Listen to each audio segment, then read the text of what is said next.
jam. Wait. No, I've got to let it. I got to let it fill for a minute to make sure that the recording actually starts. I was like, wait, no, that's not right. I'll be all right. One of these days, maybe. All right, I'm taking bets. Hey, screw you, Dirk.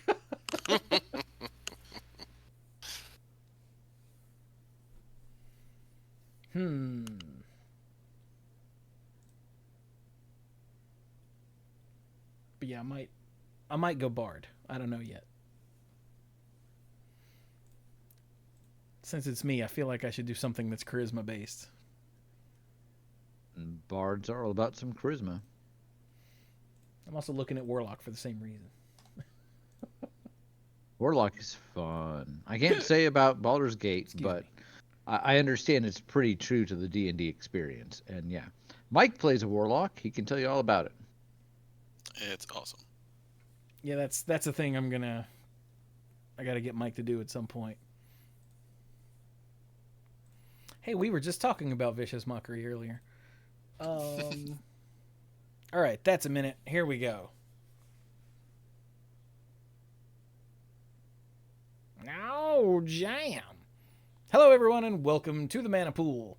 This is episode, oh, good lord, 723 of the Mana Pool.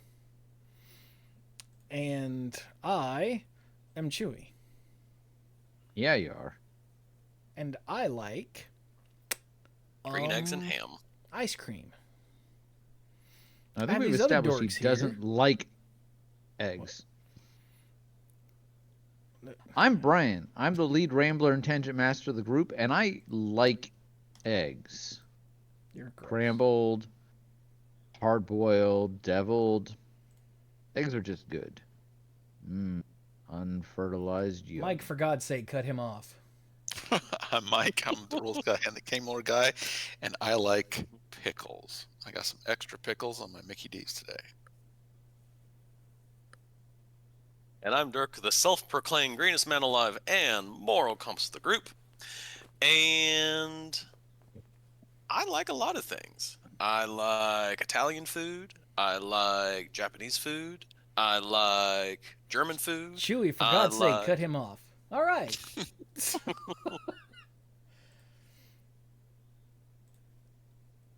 They just are not good at following the trend. Mike managed, but Brian just couldn't. Or actually, we're really good at following the trend. And then Dirk is all over the place. That's how I drive. So. That's how you drive? Uh-oh. Dirk drives all over the place.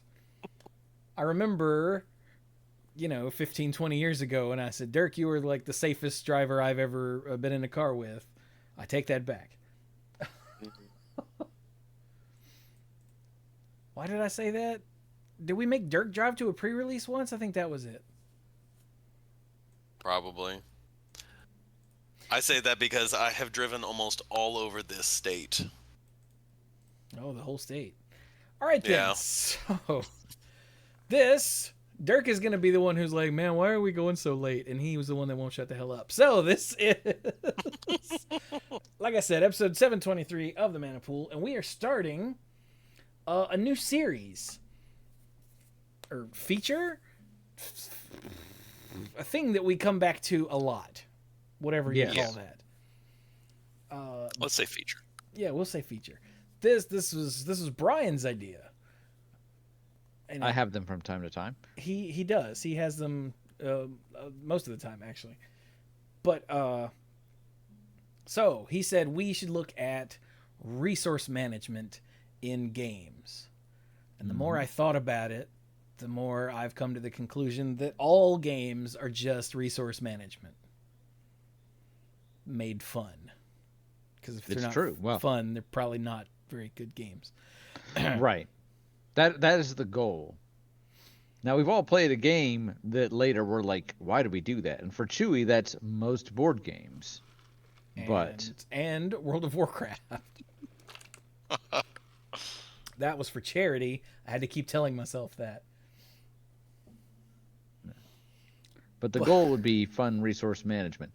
But you don't necessarily think of it that way if you're enjoying it. Yeah. But because it's us, like Brian just sort of pitched this idea in a very broad manner. And then Mike was like, oh yeah, that could be a series that we could come back to a lot. And they were like, sweet, let's do that. And the conversation stopped. And I was like, okay, hold on. It's like, we need to narrow this down some. This is way too broad and we're talkative. So we're going to start in the place that makes the most sense for us and for you, presumably listeners. And that's with Magic, the Gathering. You know, that card game that we talked about for, like, that's the only thing we talked about for like 15 years. Yeah. Because I figure that our audience and us have significant experience with Magic the Gathering. So we'll just start there because Magic is just resource management. That's all it is. Yeah. Your resources versus your opponents and how each of you use them. Exactly.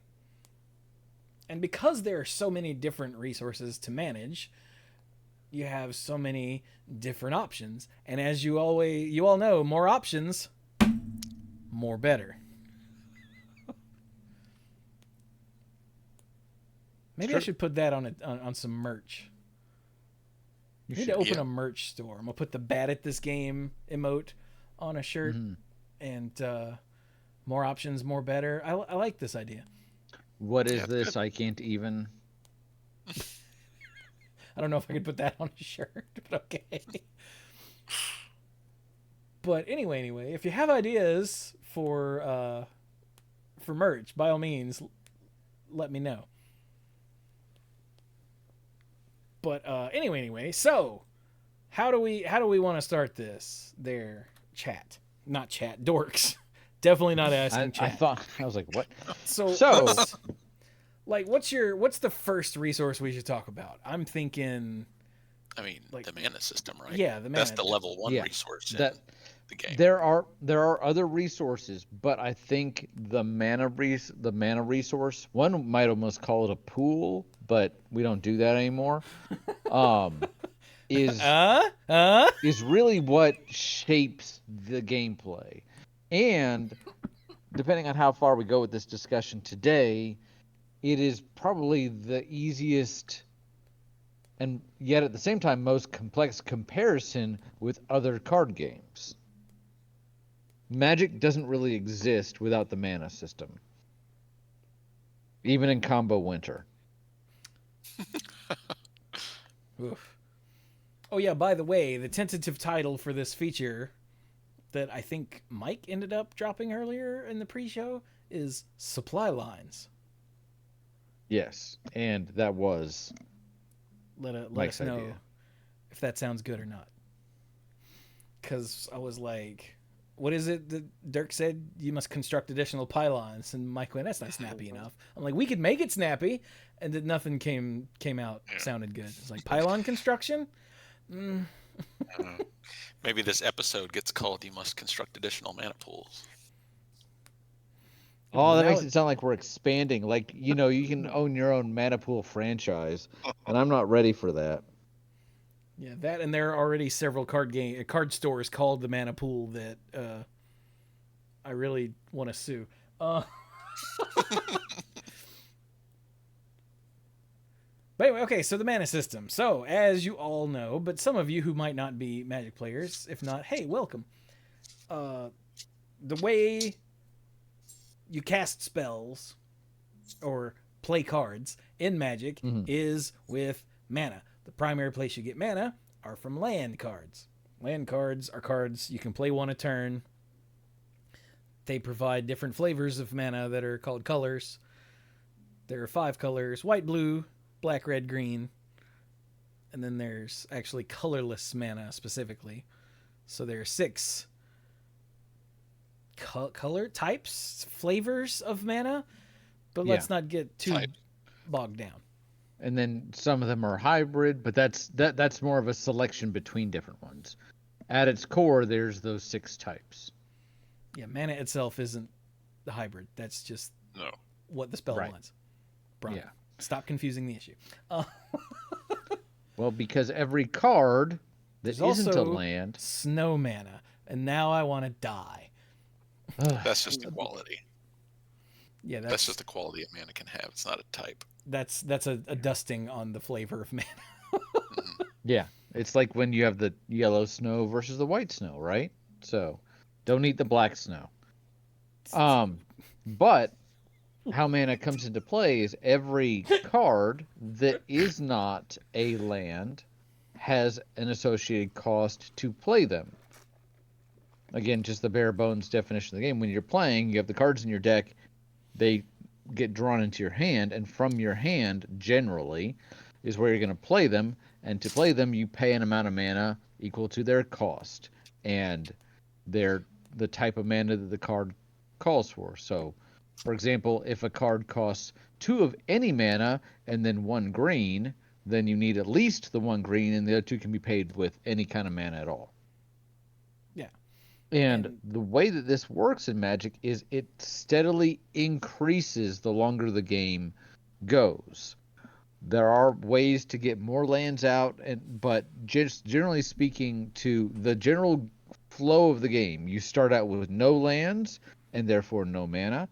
And as the game progresses, you and your opponent or opponents, if you're playing multiplayer, gradually get more lands and can gradually play more expensive cards that generally will have more powerful effects. So the game scales. The longer the game goes on, generally the more powerful the effects become. Yeah, and the primary management here is figuring out what to do every turn with the mana that you have available. Right. Yeah. Which is why when you're constructing your deck, something that's very, very important to consider is what's called the mana curve. You think about, like, if you arrange your cards and you arrange them by how much they cost, ideally it would look like a curve where some low cost and then peaking at a certain point and then dropping down again. Because if all of the cards in your deck, or the majority of them, cost a ton of mana, you might be dead before you can ever play anything, or you're only going to play 1 or 2 things before you're dead, when someone else is playing a much lower curve.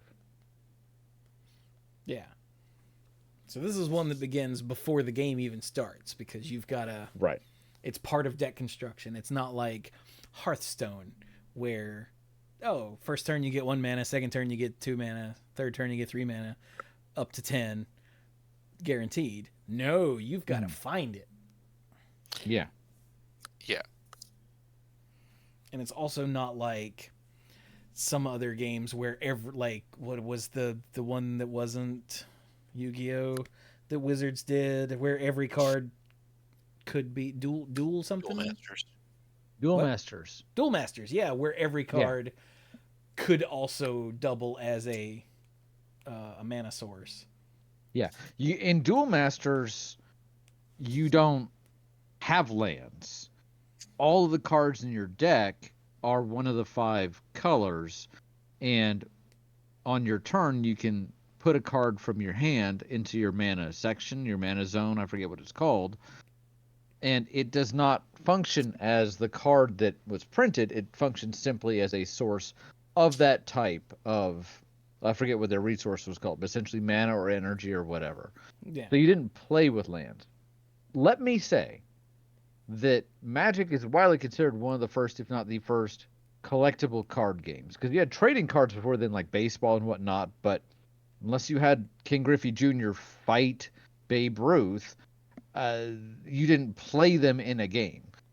And I bring this distinction up because ever since Magic, I feel like every game since then, with some sort of resource management like Magic, has tried to do their own thing with it. And I think a lot of them have tried to improve upon it. Because when you ask a lot of players about the mana system, some have very positive things to say and some have very negative things to say, to the point that some players feel like it's an inherently flawed system. And I want to get your guys' thoughts on that.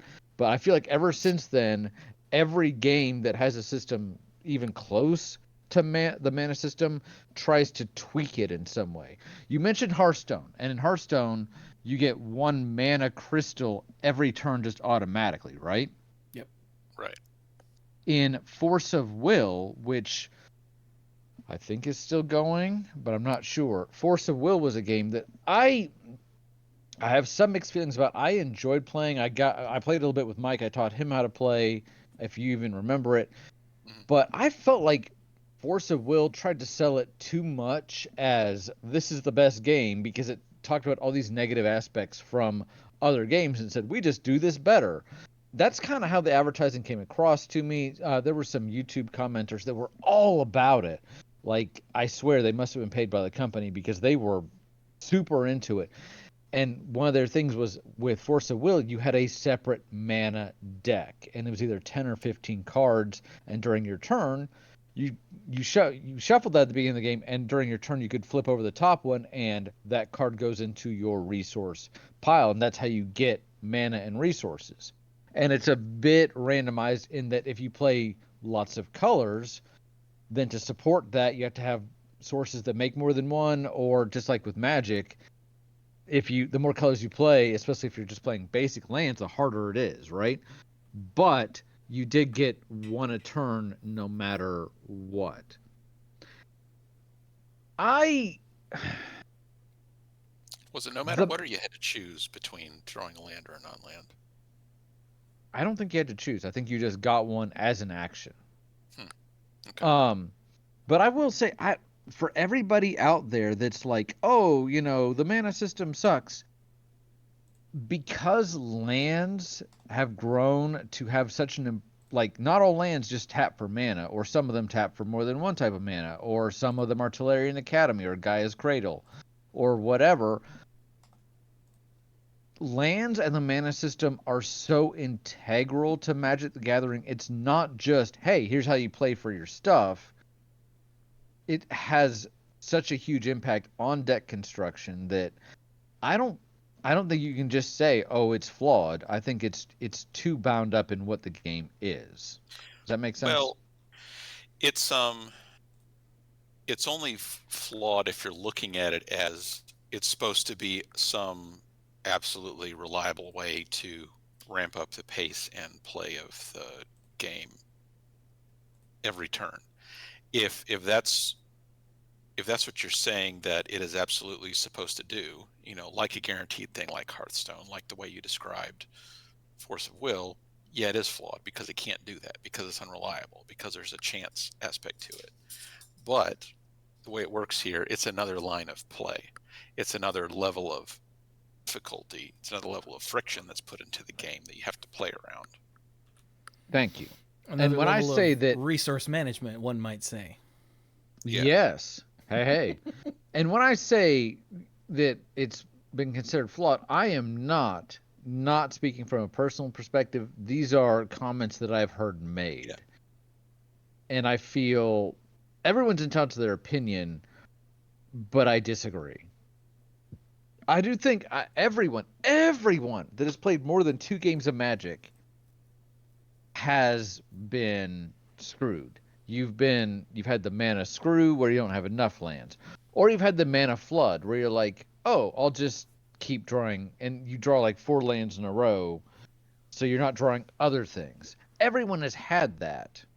So I understand that sometimes you walk away from a game like that feeling negative feelings, and you don't feel good about those games. But that's still part of the experience, and it's not the entire experience. Yeah, but I mean, it's Chewy, part of the experience for the opponent, for all of your opponents too. Yeah. Yes. Like, it's one of the flavors of variance in the game. Sometimes you get screwed, Yeah. Yeah, and being able to play well and manage well can help you get around short runs of bad luck. It's hard to get around a large run of bad luck. Well, it's hard to play around that. If it's a large run of bad luck, chances are you didn't build your deck right. Yeah, I was about to say that is a deck issue, and that would be or you kept a bad hand. I've kept so many bad hands. Oh man. I've Yeah, kept which so is many a bad skill hands. issue, as the kids say. Yes. Yeah. Mm-hmm. Like, if I draw one more land, I'll be good. If you ever have that thought, do not keep that hand. No. Yeah. Make sure you have the second thought. If I don't, will this be a disaster? If the Yeah. answer is a resounding yes, you need to mulligan. And do not look at the top card when you mulligan. No, never. You'll just Ever, piss yourself ever, off. ever. Don't do it. And I'm not saying that like it offends me. Yeah, it doesn't show you anything. It doesn't teach you anything valuable. No one has ever been like, oh, even if you're like, I'm so glad I did that. It, like Chewy said, not Chewy, you're Mike. Like Mike said, you don't learn anything from it. Other than to second guess yourself. Yes.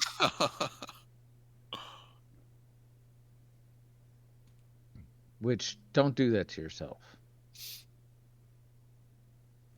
But so we're and this is a broad topic, so we can go any number of ways, but we started off by basically explaining what it is and how it works. I think it is important to note that it means where it is, like where it was started versus where it is now, because mana isn't just how you pay for your cards. A lot of cards will also have abilities. Like, for example, there's a rat that while it's on the board, it says pay 6 mana and, each opponent loses some life or something. So that's another way to use your mana after you've already paid for the original card. So there's the resource of mana in getting to play the cards, and then additional uses of mana once the cards are on the board, depending on what they are. Yeah, and once you get into more than one color of mana in your deck, like if you're playing mono red, just throw in a bunch of mountains and you're good to go. But if you're playing, like 3 colors, because we're sitting currently at Tarkir, where 3 colors is the norm. You have to when you build the deck, you have to balance your colors right to make sure when you have 3 mana, you have the right 3 mana to be able to play some of the multicolored cards. But also, you need to think of which lands from your hand to play based on what's in your hand and what you need to play, and also which lands you tap for which mana for the future. Yeah. Like if you're going to draw another card when you play this, you don't want to tap like all of your mana of this color, because you might draw a card of that color and then you don't have it. You need to try to spread it out. There's a lot of little fiddly resource management. There's a lot of little fiddly decision making that goes into playing Magic properly, which is why high level Magic is so much fun to watch, for people that enjoy that sort of thing. Yeah. Also, and at this point, if we're even just discussing like basic lands that only tap for one particular color and that's all they do, that's already the decisions with that. Like you said, what do you put in your deck based off of what colors you have? What hands do you keep versus mulliganing? The decision only becomes more complicated when you have lands that do things other than tap for mana. But let's kind of go back a bit. Cast your mind way, way back to 1993, 1994 when the game came out. Even in alpha and beta, the very first sets, you had the basic lands, all well and good. That was the primary way you got mana. But you also had what I think, and you guys can let me know if you feel differently, the fastest mana the game has ever seen, in that you also had artifacts, a different type of card that could come in for no mana. They did not have a cost. This is the Mox cycle of cards, and they essentially worked like a basic land. Each one was tied to a color. You could tap it for 1 mana of that color per turn, so they worked like a land, but they were not subject to the once a turn rule. So you could play 1 forest and 3 Mox Emerald, and you'd be up to 4 green mana. And you also had the infamous Black Lotus, and even if you've never played Magic, you might have heard about, like, oh, Black Lotus went on eBay for insert number of dollars here, which was another So free many artifact. Another free artifact that you only got to use once because it sacrificed itself, but it made 3 mana of any one color. Which, looking back on it, you just have to be like, wow. Dark Ritual's fine. Dark Ritual's fine. The fact that these cards only made mana, and they did not themselves win you the game, probably was like, oh, that's fine. But there's a significant difference, even in alpha, of a creature that you can play for one mana, and a creature that you can play for 4 mana. Yeah. And having access to that 4 mana creature immediately could mean the game is essentially already over. So that was how the game started. So even in the first set, they're like, okay, here's the mana system, but they say in card games, it's here's the rules of the game, and then literally every card you play has the potential to be a yes but. Because even as the rules say, like, do this all the time, but when you play a card that says you don't lose the game, or, draw 2 cards a turn, or whatever, you're essentially changing the rules of the game around that card. And the Moxes and Black Lotus said, yeah, mana's still a thing, but now you have more. Faster. Yeah, which is why all of that insanely fast mana stuff that Brian has just talked about vanished from the game because it was too good. Yeah. Oh, yeah. There have been homages and the times to it. when it accidentally came back, it vanished just as quickly. Yeah. There have been homages to it. In the last set, they had a Mox Jasper that could cost nothing. You could tap it for mana of any color, but you could only use it if you had a dragon out, which dragons generally aren't free, so you don't have the same potential for turn 1 insanity. So, yeah. Then, like, as we started to say, they started to print lands, but they didn't just tap for mana. They might do other things. Like, okay, this one can tap for this color or this color, but it comes in tapped, so you can't use it for a turn. Or it comes in untapped, but it hurts you. You lose life when you use it. Yes, I'm aware the game also started out with duels, but that were essentially free, but that's its own thing. And then you start having some that maybe might be able to turn into creatures, so you could then use them to attack opponents, or you could use them for basically any effect that they wanted to put on a land. Or they might make lots of mana, like Tolarian Academy, which gives you blue mana, and you get more blue mana the more artifacts you have in play, and some of those artifacts can be free. Tolarian Academy was banned, wasn't it? Yes. So in the history of Magic, the most overpowered things they have ever printed are all ways to accelerate mana stupidly fast. Like, right. It's that and things that draw lots of cards for very little mana. Which, hey, we'll get to that in a minute. Or cards that make an endless combo loop or something, like the red enchantment that you can put on a creature and tap it to make a copy of something else. So Splinter Twin. Yeah. But those are more few and far between. A lot of times they're willing to, like, let combos happen if you can get them out. But the fast mana, Yeah, the things that accelerate the flow of the game too fast are the problem. Yeah. And I think it's more because mana is so important. It's the fuel, you use to do things. I think it's more that like the variance. Like they don't mind, massive shifts in variance, but if your opponent gets some of these super fast mana things and you don't, you have virtually no chance to win. Right.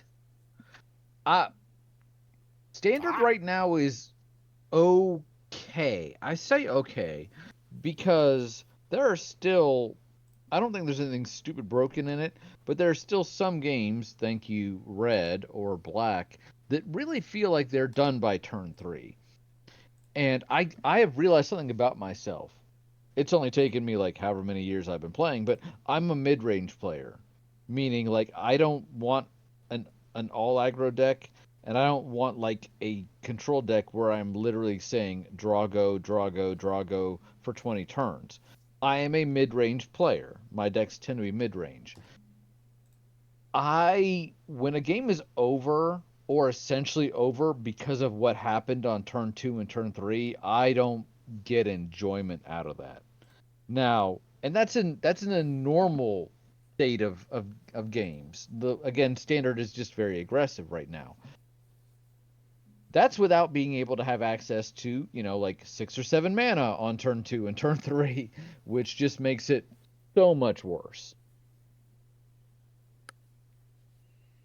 Yeah. There's a urban rumor story, I think it was verified, but I'm not sure, about a dark period in Magic's time called Combo Winter when there was so much fast mana available during Urza Block that allegedly the development team got called into the boss's office and chewed out. That happened. Yeah. That happened. Was that Bill Rose's office? Yeah. Yeah.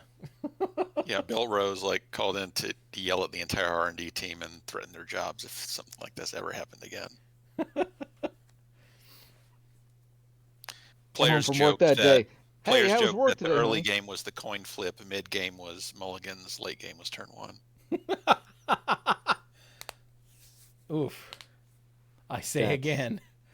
Oof. Yeah. So that's the mana system. Like it's not a guaranteed thing. There's plenty of actual resource management that is baked in starting at deck construction. Yes. Baked into Magic's gameplay, which honestly, again, for the people that absolutely hate the mana system in Magic, I'm fairly certain you're just building your deck wrong. Like, I remember way back in college when I was playing with these guys, at first, I had just a whole mess of decks. They were all 60 card decks that were 20 lands. Yeah. 20. And I got- That was a common wisdom, 20. Yeah, and I got that- so sick of being mana screwed that I went through every single deck and upped them to at least 22, some of them 24. Yep, I made myself do that too. Yeah. I was raised in college when I was learning Magic. I was raised at the knee of 20 lands. It was like it was the rule was you did 20 lands. And when I myself eventually would do 23 almost all the time. And I know there were some competitive decks that played like 26, but that's more for a controlling deck that's gonna draw a ton of cards. So you're gonna a control deck balance that that needs out. to hit all its drops. Yes, because you might think, oh, a control deck, they play very little early game. They play early, essentially disruption. They counter stuff, they blow stuff up, and all their stuff is bigger. They don't need to, they have more turns to get stuff going. But if they aren't making their land drops, they are never going to win. So Yeah, it's okay to finally get rolling on turn 5 if you've held your opponent off. It's not okay to finally get rolling on turn 9 because you wouldn't have been able to hold your opponent off for that long. no. But it's a thing we all learned eventually. And again, I don't mean to just call out an entire hordes of people, but pretty sure it was their fault. Because that was me a long time ago. And you know what? It was my fault. And if you feel that way every time without exception, then yeah. So, and Yeah. I will say this. There are some people that just don't like having to include mana sources in their deck. They want to see their deck as these are the cards I want to play. And there's this stigma of lands aren't exciting, just on a visceral level. And to And that's that I true. say, Well, it used to be. and to that I say that Magic probably isn't the game for them. I'm not trying to gatekeep. I'm not trying to say you can't. Oh no, I wouldn't go that far. I'd just say I deal with would. it. I agree with you, Mike, as far as the deal with it. But if they don't want to, Yeah. Oh, if yeah. they don't want to deal with it, then there are other games That would be like fun. like Force of Will that you don't have to worry about that. So, although you still have to build a mana deck. Oh, sorry, not sorry.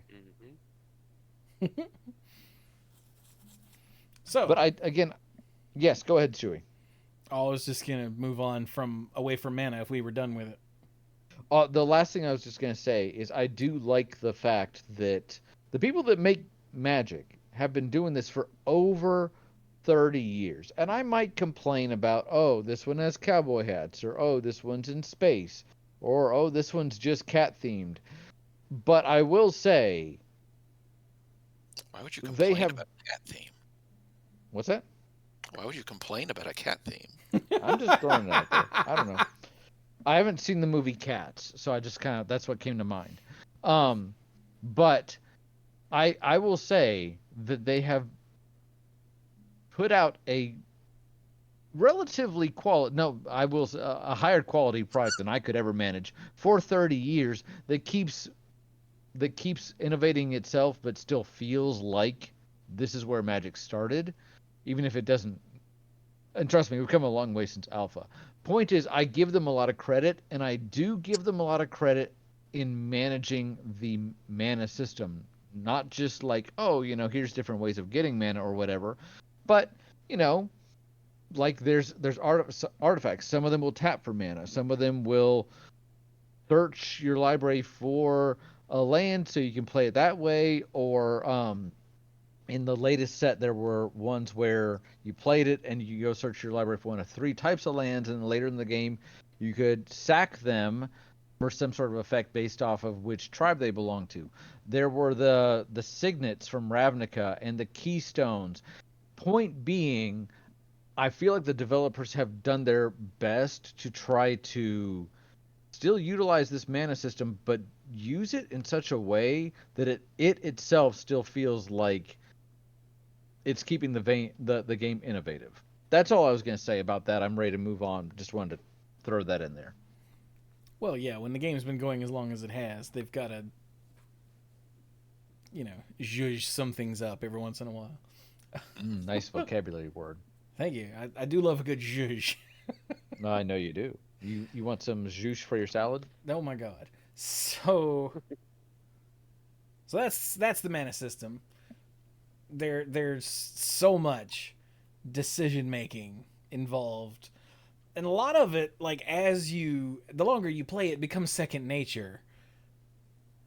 Especially, the longer you play a certain deck, it becomes second nature to know, all right, on the first 2 turns, like if you're playing something, let's say, I don't know, black red, like on the first 2 turns, red mana is more important, and then after that I need to start getting into black, and then when I play these, I need to be sure to leave 1 red open in case I draw that. It just becomes things Yeah. to the point where a lot of us don't even think about that sort of thing anymore because we've been playing for so insanely long. But it's still a thing we had to learn. Oh, and hey, 14 with the 62-month resub. Thanks, buddy. His name is 14. So let's move on. How about you want to do hand? I think that's the next most important one. Yeah, hand and cards in hand. Yeah, hand management is a thing that is This was always my weakness back in the day with deck building. Once I got over mana, was I never put enough card draw in my damn decks, so I would be stuck with one card in hand forever. Mhm. Yeah, that ends up being even more important when you constantly play games with like 3 or 4 other opponents, because you just need more cards to deal with what's going on. Mm-hmm. Yeah. So Yeah, the way running out of steam is really frustrating. it really is. So the way it works in Magic is your opening hand is 7 cards, assuming that you don't mulligan, and every turn you draw a card. But every turn you can also play a land for free. So ideally, every turn, you'll play a land, you'll draw a card, and you'll play a land. So you stay even. But you don't get very far of doing that because lands don't do anything by themselves. Mm-hmm. So you have to play spells and creatures with which to attack and defend and whatever. And because without shenanigans, you're only drawing 1 card a turn, you're gonna run out of cards. That's just the nature of the game, Yeah. You're gonna play your 3rd land, and then you're gonna play a 3-drop, and then the next turn you're gonna play your 4th land, and now you've got 2 2-drops you can play. Or you play a 3-drop and you hold that 1 mana like burn spell to kill one of your opponent's creatures, and then you do it, and now you're down the land, the creature, and the spell. Now you're down 3 cards, and then next turn you draw 1 card. And so the game is designed by itself, the way it works, for you to run out of cards. Mhm. Yes. Which is It's a fine finite if you're resource. playing something super aggressive and you just want to kill your opponent as quickly as possible. But that's not always the case. What? Yeah, sometimes like what we were talking about before with a mid-range or control, you need to have stuff that you can continue to do late in the game to take over and actually execute your game plan. Yeah, because If the if cards in you hand are your options for what to do any given turn, and as you all know, more options, more better. more better. And if you and your opponent are both playing decks where within the first 5, 6 turns you've played everything, you have no cards left in hand, they have no cards left in hand, and the board situation, the cards that have been played to the area of the game into play called the battlefield, are such that neither player can advance decisively, then both of you are what's called top decking. Both of you are literally taking your 1 draw for the turn and seeing if it's going to be what's going to put you over the edge. And if you draw it and you have what you need and you play it, but you can't finish the game that turn, and then the opponent has yet another chance to make a draw themselves. And on the one hand, this can be interesting and it can be tense. And a top decking situation for both players can be really interesting to watch, and it can be very dramatic. Anybody that's watched streaming competitive Magic, especially in the last couple of years, where there was like a lightning helix drawn for the win, or a cruel ultimatum or something like that, it can be very dramatic. But it can also make you as a player feel a bit powerless if you're relying on drawing and you're drawing at exactly the same rate as your opponent. It can feel very stressful when they get there before you.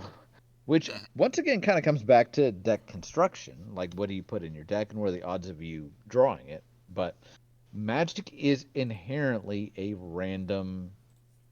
Once you've made the deck, your draws are supposed to be random, and that helps make the game more interesting from a every game should be different sort of game. You want to keep playing because every game can turn out differently.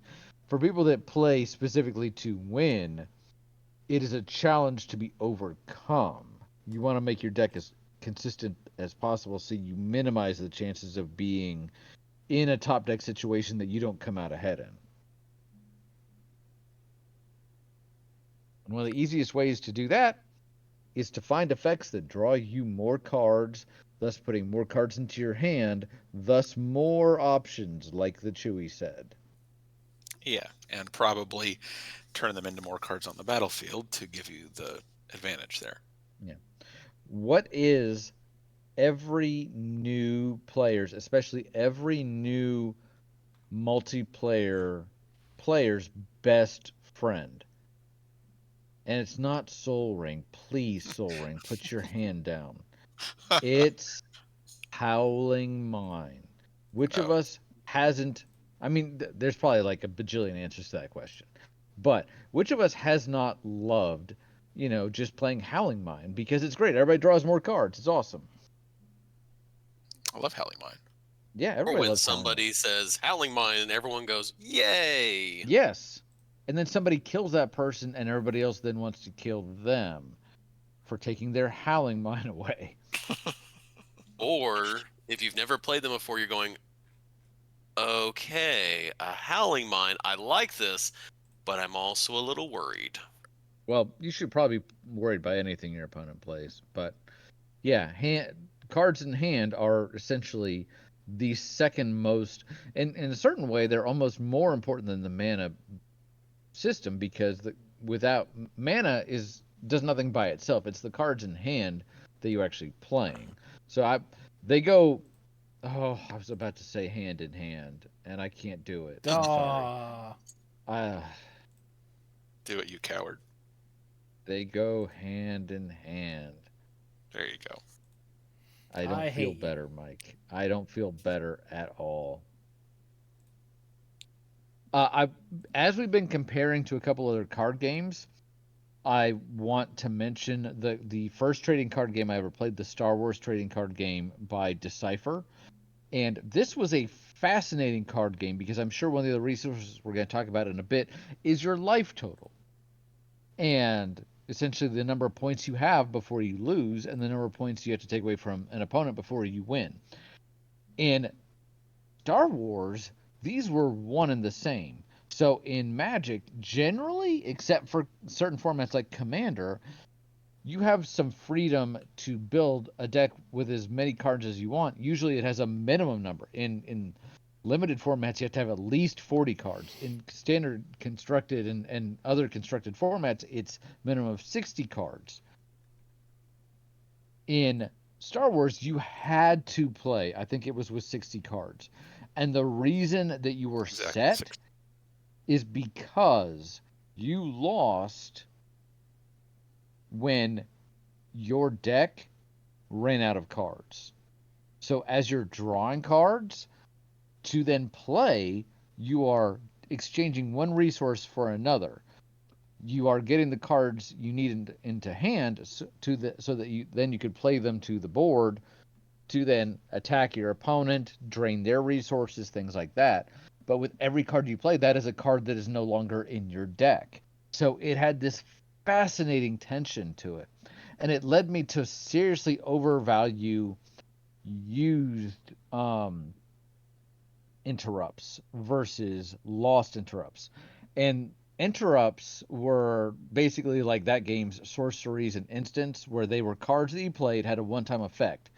And a used interrupt would go back into your used pile, which then got shuffled into your deck again at the end of your turn. So it would come back. Lost interrupts were just gone forever, and I hated that, especially as a new player. I was like, no, my resource gone. Dirk, how long did you hate being milled when you were a new player? If you milled Dirk, you were going to die. It doesn't matter. Yeah, I came after you. Yeah, you could hit him he was for like a new player. Dirk still hates it when you take away his stuff. Dirk doesn't like to have his stuff taken away. You could hit Dirk for 13 damage, and he's like, "Ow, okay." You milled. You take my cards, and you and I are gonna have a discussion. Exactly. So with my cards. point being, so me, and I get that mentality when I'm a newer player, and I was looking at well, this one card goes back into my deck, and this other card never comes back. And I hated that subject. I hated that idea. And later on, as I played, I was like, wow, this is a balancing thing. Lost interrupts are much stronger and much more impactful for the same cost, generally speaking. So, yeah. So, again, I know we're talking about Magic, but just as a point of comparison, I always thought that the way that they managed that your deck as your life total was fascinating. And it led to some very high level play that probably, as a newer player, Star Wars was such a high complexity to try to understand that I wish I had gotten started with Magic instead, because Star Wars was very complicated. But just wanted to bring that up as a point of comparison. I'm sure, Sure. again, I feel like other card games, essentially all of them have some sort of hand, and that's a resource that you use. And I feel like whereas there are a lot of variations with mana and or how you pay costs in other games, most card games function relatively similar when it comes to your hand. You agree? Yeah. I played, I want to say it was like 1 or 2 games of one of those superhero games back in the day. Mm-hmm. I don't think it was Overpower. But it That might was have. one of the original licensed superhero card games. Yeah, I can't remember which game it is, but the way that the turn was set up was that on. I might be misremembering this too because it's a long time ago. But the way the turn was set up was each turn was. Or each round. Oh god. Okay. Each round, only the person whose round it was got to draw cards. So you were only drawing a card every other of your turns. And Squanto, I think, had a hero that let you draw more cards. And so like that whole game I was just screwed cuz I think you drew 2 cards I think every other turn or something like that. But because Squanto could draw more cards, he just destroyed me cuz there's literally nothing I could do. Like, oh, I drew this thing that doesn't help. Great. Your turn, I guess. Like, and it was miserable. And that is where I'm not gonna say that's where I learned how important card draw was, but that really like hammered it home that in a game whose turn setup is not like Magic's, card draw was just way more important there. Because that's literally how he won, was just he drew more cards than me so he could do more things. Yay. I wish I could remember which. Does that sound familiar to anybody listening?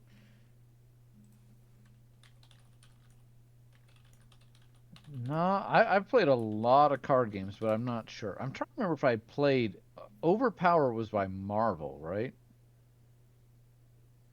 Or I was don't remember that if it was something by else? Marvel or just had Marvel licensed characters. Yeah, I it don't remember wasn't whether by there were Marvel, other but it had Marvel other and there was a properties Marvel and DC too. Overpower. Yeah, I read about it at Inquest, but I never played a game. Okay. Sorry, man. Yeah, I can't remember. But it was a very strange turn setup. Well, if this AI overview is correct, it was not Overpower. Okay. It was DC because I remember I think Catwoman was the card that was drawing him lots of cards. But I don't know what that would have been back then. Not that it matters. No, well, that's all right. I'm trying to follow, so. Excuse me. But yeah, so like I said, way at the beginning of this, the game is designed to run you out of cards, and so the way that you, the two ways that you build a hand back up are by not playing anything, which sucks, or by drawing cards, extra cards somehow. And there were so many cards back in the day, and way more now, that say blah blah blah blah blah blah blah, draw a card. Mm-hmm. I think they were even nicknamed cantrips, right? Something. Well, a cantrip was a small effect that also drawed you a card. Drawed you a card, yes. Allowed you to draw a card. Something like for a single mana, target creature gets +1/+1, draw a card, right? So. Yeah. And I've recently, because of my studying of how Baldur's Gate 3 works, I've learned why those were called cantrips. I'm so proud of myself for learning this, because people have explained it to me before, but not playing D&D, I just went, uh-huh. So cantrips are spells in D&D that don't use spell slots. You can just cast them, and they don't cost you a resource. Well, they cost you an action resource, but we'll get into that when we talk about tabletop role-playing games in the future of this series. But it doesn't cost you your spellcasting resource. And so because these old cards that Brian's talking about that were nicknamed cantrips, because they drew a card to replace themselves when you played them, they technically didn't use a resource. So they were nicknamed cantrips. And I never knew that back then. Like, literally, I'm just learning this now, chat. All right, I want you to know this in the last couple weeks. I've been playing Magic forever.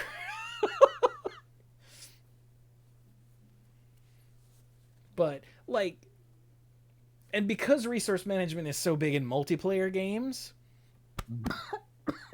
oh, excuse me, that's why so many of the commanders that they print for the commander format, I'll never forget this, is Stark Maximum, one of our old favorite listeners, is the one who said, yeah, they print so many commanders that are like, when you draw a card, draw a card. And ever since then, I can't not see it. They're like, blah, blah, blah, draw a card. When you something, draw a card. Draw a card, draw a card, draw a card. And Yeah, they do it's that, one, everywhere. because It's players all love it.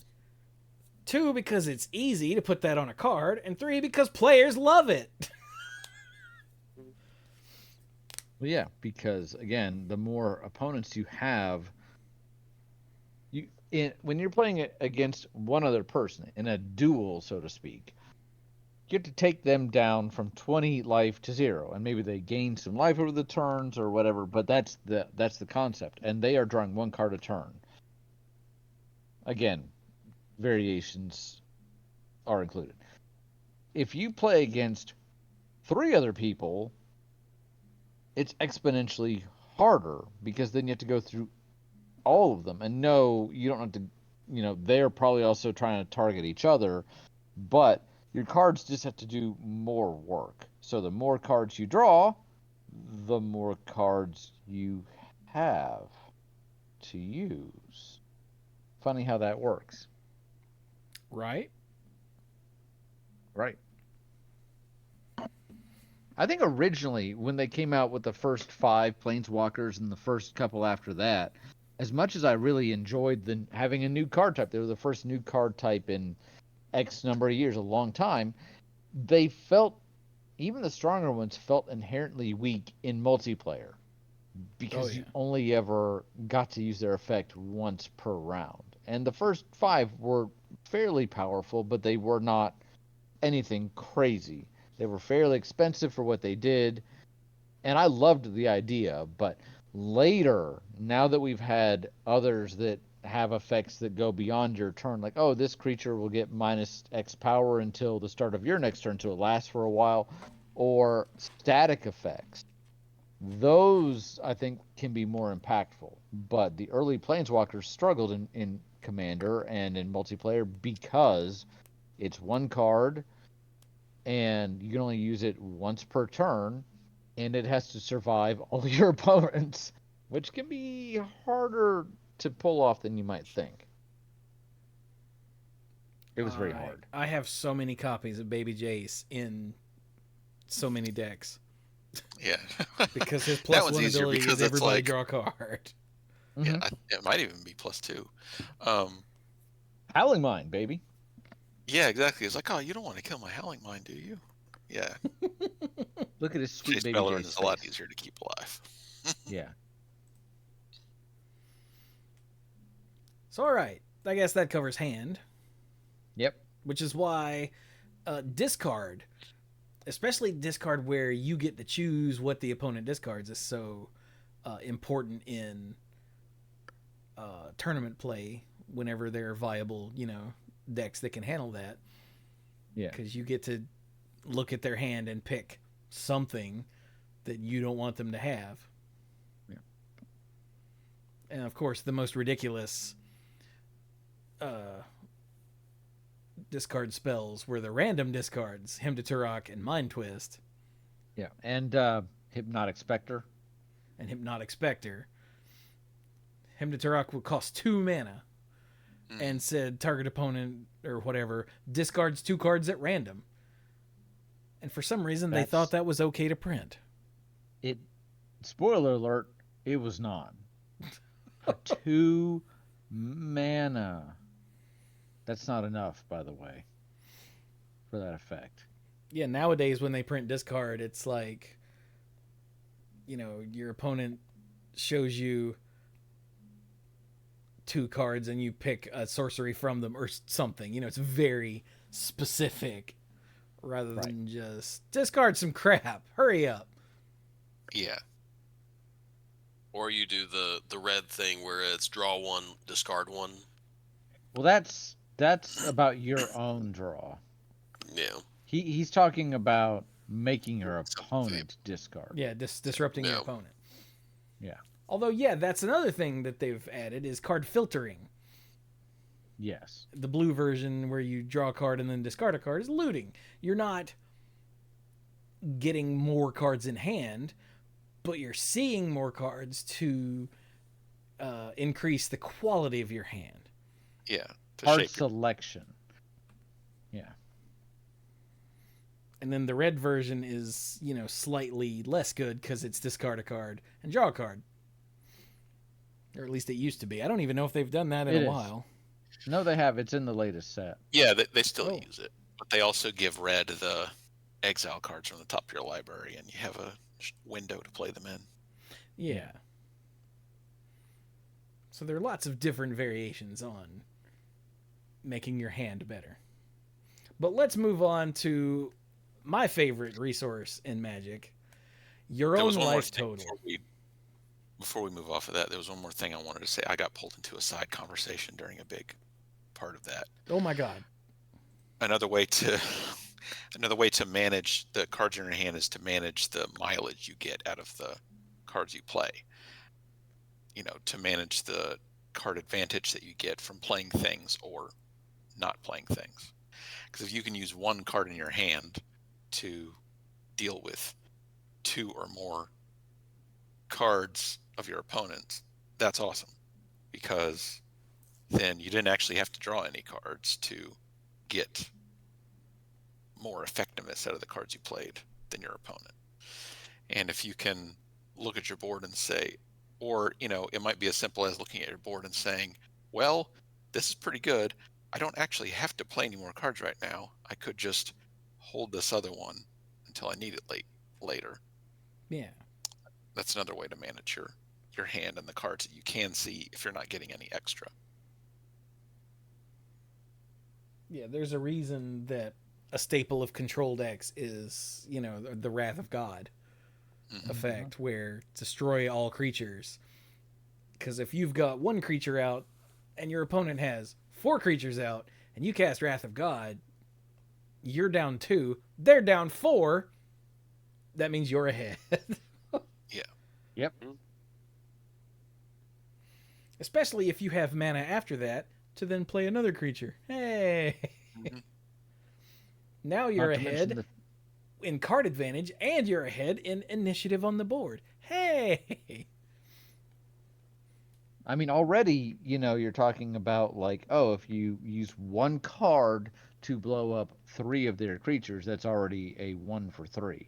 But then, like you said, the follow up and the lack of loss on your side, the way to break symmetrical effects so they're not actually symmetrical. Yeah. So actually, let's go from there into like your board as a resource. We'll save life Sure. for a minute because Yeah. that's very important.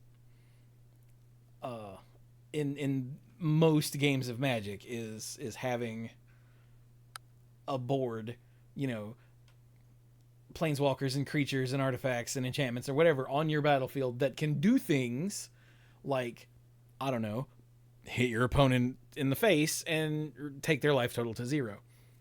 Yeah. And that's why the mana curve is so important, because you want, on turn 1, ideally you want to be able to do something, and then on turn 2 you want to have 2 mana to be able to do something that's better, and then on turn 3 you want to have 3 mana to be able to do something that's better. And so on. Reaching, in the case where no one, a board stall where no one has any profitable attacks. So you look over at your opponent's board and like, well, if I attack with these things, he'll block with those things, and everything dies, and that was a big waste of time.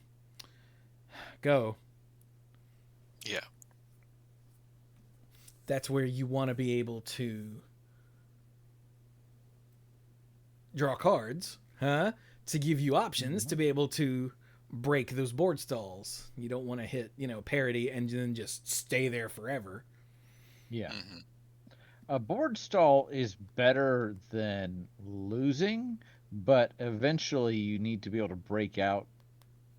You need to break ahead in that.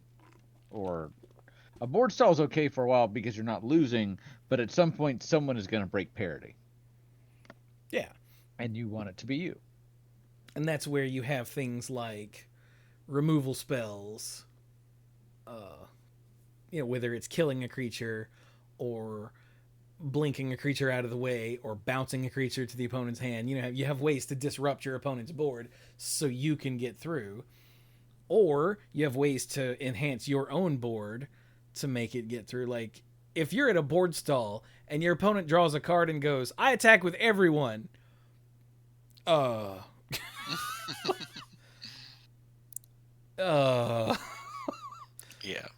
that means they've drawn some manner of trick or instant speed something or other that when you go, okay, I block everything, then they're going to go, haha, and you're probably going to be screwed. Probably. So it's important to have, things like that in your deck, thinking of in Limited, where you build a deck out of what you've got available. There's a reason that the hierarchy of cards to put in your Limited deck are bombs. It starts with bombs, which are cards that will win the game by themselves. And then you've got removal. It's number 2. Yeah. It's bread. What, I don't even remember what EAD stand for. Do you guys remember? Bombs, removal, evasion. Oh yeah. I'm not sure what A was. It might have been advantage, but I'm not sure. I know absolutely the first 3 are bombs, removal, and I think evasion. Yeah. Because that's how you win.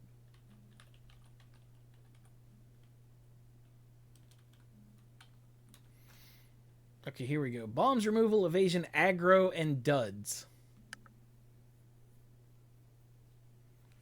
So if you're not one of those first 4, you're just a dud.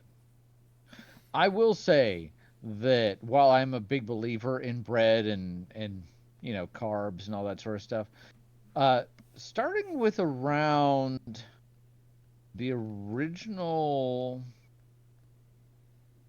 Innistrad set, or it might have been Eldraine, I've seen more of a focus on synergy especially in drafting, where there is, and it depends from set to set, but there are some bombs that can actually not be as important as three common cards that actually go together very well. But that's purely subject to the environment that you're drafting in. So I think you're right though. There was a point where the build around uncommons got really good. mhm.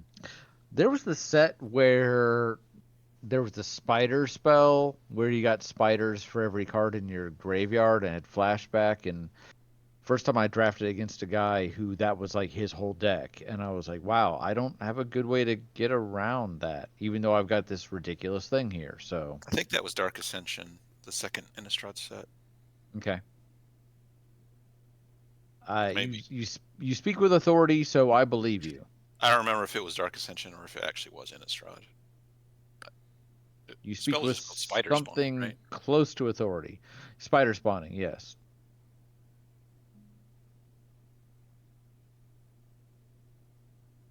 Yeah. But One of the worst parts of when I got that box of Fallen Empires, one of the worst parts of trying to do Winchester draft games from it was the board stalls. Because the way that set was put together, there was almost no removal. It was almost no evasion. All of the combat tricks were defensive, and there were so many creatures with higher toughness than power. It was That miserable. and that there were like sounds 2 removal spells in the whole damn set. oh. Only 2 cards that even had the word flying on them, and they were awful. This, this sounds miserable. It was, yeah. We way back in the day on not even on Twitch. Before that, Mike and I did a stream of a Winchester draft of Fallen Empires, and it was a nightmare. I think we did one game, and we're like, we're good. Yeah, I had a similar experience with Gabe one time. Yeah. Sometimes in older, more established card games, there's a bit of romanticism with the early sets. Like, and you don't hear about that sort of thing. You usually hear more about like, oh, Black Lotus was busted, blah blah blah blah. But games and conscientious developers kind of grow along with their game, and Magic learned, hey, creatures need to be better. And spells can be okay too, but creatures need to not suck. I started at a very good time. I started end of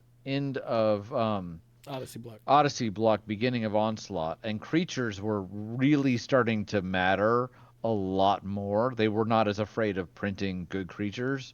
That was a good time to get started. Yeah.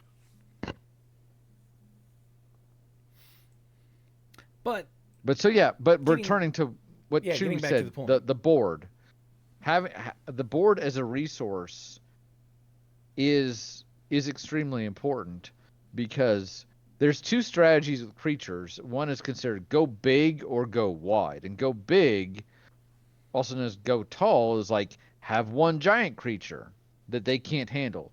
Go wide means have like 15 small creatures, and even if they have 1 or 2 big ones, they can't stop all of them. So these are decisions that you need to make when you are building your deck, whether you're talking about constructed or limited, is how am I going to win? And your board state as a resource is a key factor in that. Plus, like Chewy was saying, from turn to turn, is this person getting ahead of me? How am I keeping up, or am I ahead of them? Do I overextend into a Wrath of God? Do I not? Anything like that, right? So, in Yu-Gi-Oh, which I have played very little of, but not none, and Yu-Gi-Oh is considered one of the most successful card games. It's one of the big 3: Magic, Yu-Gi-Oh, and Pokemon. Which Lord Kana now is doing gangbusters, but historically they've been the top 3. I believe you are limited in that you can only have 5 monsters and 5 spell or trap cards. So your space is actually, your board is actually locked into what you can play to your board. And that means every slot matters. And so that's an important way to think about that resource. Yeah, Pokemon has limited board space. Hearthstone has limited board space. That's right. In Hearthstone, I think you can have what, 7 7 characters? things. Uh-huh. Yeah, what are they called? Minions? No. Um, and then you can have up to I think 5 secrets. 1, 2, 3, 4, 5. Yeah, I think 5 is the full Christmas tree. It is, yeah. At least it was back when I played. I don't know. Who knows what's changed since then.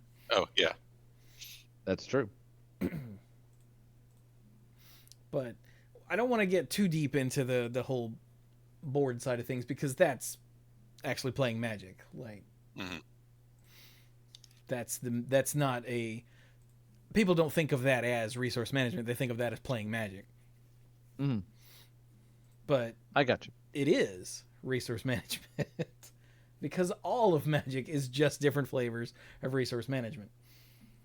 So like I said earlier, let's get to my favorite one, which is your life total. So this was asked in the Discord. How long did it take us all to realize that our life total was in fact a resource to be managed in Magic? Like, not For just me- protected because when you hit 0, you lose, but used as a thing that you could give up either by letting creatures, your opponent's creatures through to set up your next turn to be better or what have you. Yeah. Or by For using it as a resource in that, when you cast the spell, lose life or whatever. Yeah. For me, and I think for a lot of players, it takes a little bit. I remember, once again, from when I got started, Onslaught was the next big upcoming set, and there were a lot of black cards. I bought a decent amount of Onslaught, and there were a lot of black cards that were like, when this enters, it hurts you, like a possessed scimitar or something. And one of the first cards I Centaur. traded away for something that was not nearly as valuable was a bloodstained mire. Because it cost me a life, and all I was going to get out of my deck was like a swamp or a mountain. I could just play those. So, yeah, I look back at that. I do think the first lesson I learned was, I don't have to block and lose my guy. That was one of the first lessons. I think it took that's me the a first little. one we all learn is just because someone attacks, I don't have to block if it's Right. bad for me. What I think took longer for me was the whole actually voluntarily giving up my own life, because that's how you lose, guys. I'm helping my opponent out. Why would I do that? Right? That took me longer. Not forever, but longer. I don't know when I learned how to not block. I don't know, but I know it was after a couple years, I think just a couple years of knowing how to play, that it finally clicked with me that life was a resource too. Because I learned how to play in like 5th grade or something like that. But I do remember a particular game. I would have to have been in middle school, considering which friend I was playing against, where we were playing a game and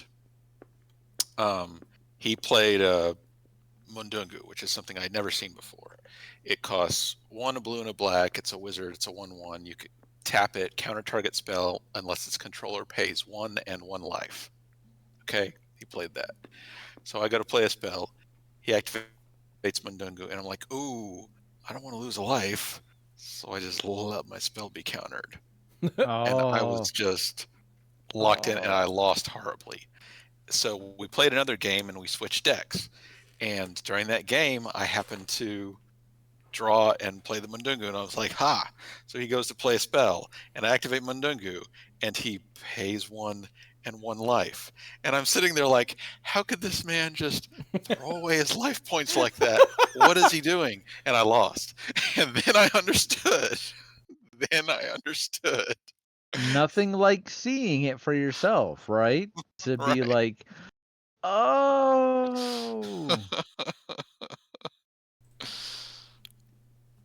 Yeah. I remember way back in the day, because I was playing when Ice Age was still around. Like I said, I've said in the past, my first new set was Homelands. I know. But Necropotence was, all the rage back then. But Necropotence drew you cards eventually, but you lost life. And I remember thinking, I don't get it. Why does everyone like this card so much? And then I don't know if I ever figured it out back then, but at some point I saw somebody play Necropotence properly, and I was like, Jesus Christ. Yeah, it's a big test of understanding the game. Something like that. You don't really realize what happened until you're buried under the card advantage that Necro was able to generate for your opponent. Yeah, so, and I'm sure everybody who plays Magic, who's ever played Magic, listening to this is going, yep. Because unless they were taught by, the best, they went through this same evolution of, or unless, they came to it later in life when they'd already learned this sort of thing from other games. But anyone playing Magic as a kid, no. Yeah, we mostly had a similar experience, bumbling around, learning from people who were only okay. And playing with people who were only okay for a while. Yeah. Before they got good.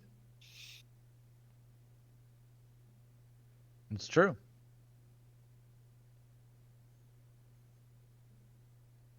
But yeah, they're... And it's not, like I said, it's not just a resource in...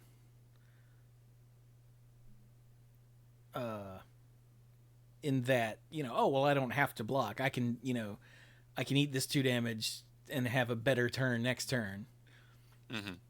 But also in that you can use that life to do things. One of my favorite commander decks that I built was a mono black one that had so many things that I paid life for. And then lots of things that gained me life back. So my life total was a constantly renewing resource that I could just keep doing dumb stuff. And then, okay, I hit you with a big corrupt and gain, what have I got? 14 swamps out, sweet. And gain 14 life. And all right, let's go. Yep. And it wasn't a very good deck, but it was fun to play because I had this whole other aspect of the game to play around with, like, explicitly rather than just implicitly like it is in most games of Magic. Right. I will also say, if I may, that I think I went through this cycle where when I was starting, I realized, oh, if I lose my life, I lose the game. So I overprotected it. And then I was learning, oh, I don't have to block. I can use my life as a resource. And then later, oh, I can actually give up some life to get ahead. I think around that time I begin to think, and I'm hearing, and in the early ages of the internet and articles going up on websites, I began to think life gain is bad because a spell that just, healing, a spell that just gains you life, gain 3 life, and there's nothing else attached for like a white mana is not good. It doesn't help you win. I began to think life gain bad. And I think I've come almost full circle because I started playing limited and other stuff. And someone was making the point to me that a 3/3 with lifelink was a 6-point swing. And I'm like, that doesn't add up. And I'm like, oh, wait a minute. I lose 3. You gain 3. I now have to hit you for 3 more damage. And I think, I know it was only a year after I got started, but Loxodon Warhammer was a heck of a good instructor that no, life gain can be good. Life link can be good. Yeah, a So. couple hits with something like that can be as good as a time walk. Yeah. So I think I just wanted to say when we're talking about life as a resource, I think there's this evolution, and I think I overcorrected a bit, and I was hearing from very smart people, oh, life gain is not good. But Yeah. life gain by itself right. is not good unless it's Dirk playing Well-Wisher in his deck with 15 elves on the board. Oh. Yeah, if it's a really big chunk all at once, then it can be good in and of itself. Yeah. Oh. But like Brian said, the card that goes, for a single white, gain 3 life, that card sucks, and you should not play that card. But Yeah. the funny thing is, if you staple that card onto a lightning bolt and you call it Lightning Helix, it's actually really good, even for twice the mana. So yeah. There's a cycle of lands. They might be in Standard now, since Standard lasts for 8 years now. That say when this enters the battlefield, gain 2 life. There's a cycle of dual lands that gets you a life when it comes in. Oh, a life. That's what it is. Yeah. Yeah, just one. Mm-hmm. And those are way better than you'd think because the life gain is free. Because you're playing this dual land, which is a thing you want to be doing anyway. Right. So you just get free life gain.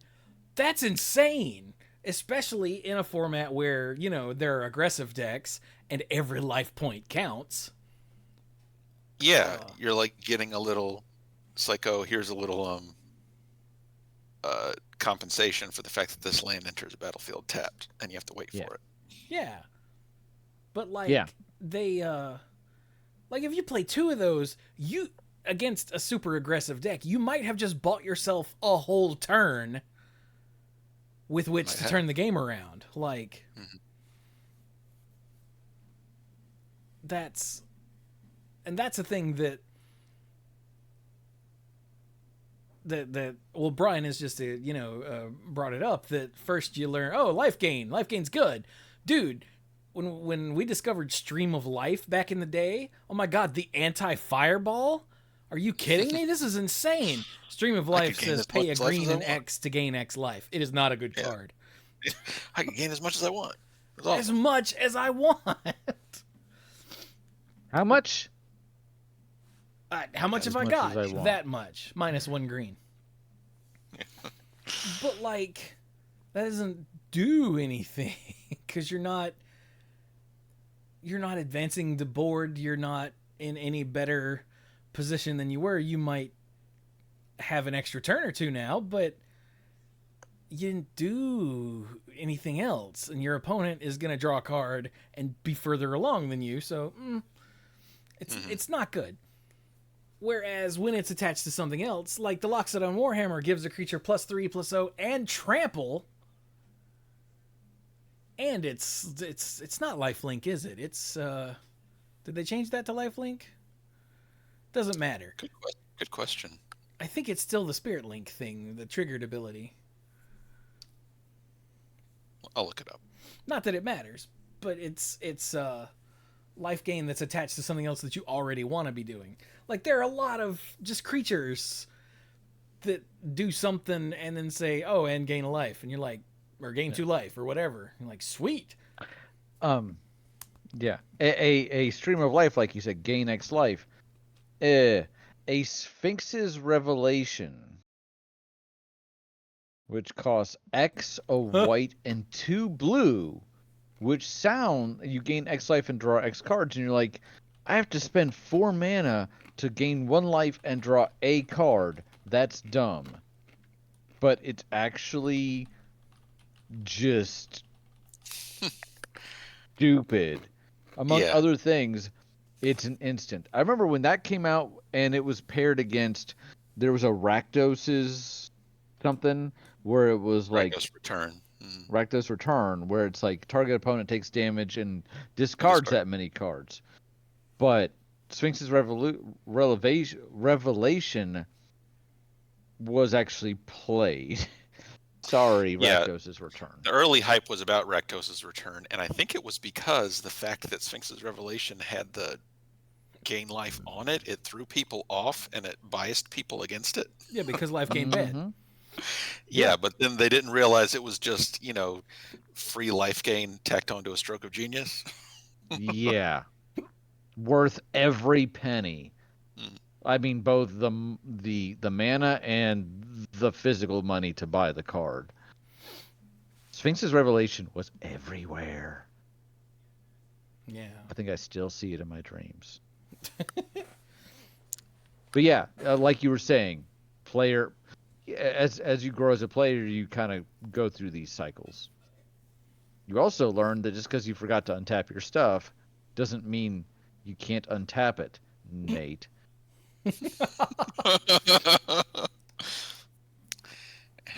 For people's information, Luxon Warhammer was updated to say lifelink. It didn't keep the old Spirit Link functionality. Yes, thank you for that last in the chat. Although Mike might have looked it up too, because Mike doesn't look at things. Oh, I did. Well, See? the chat window fell to the background when I looked together. Excuses.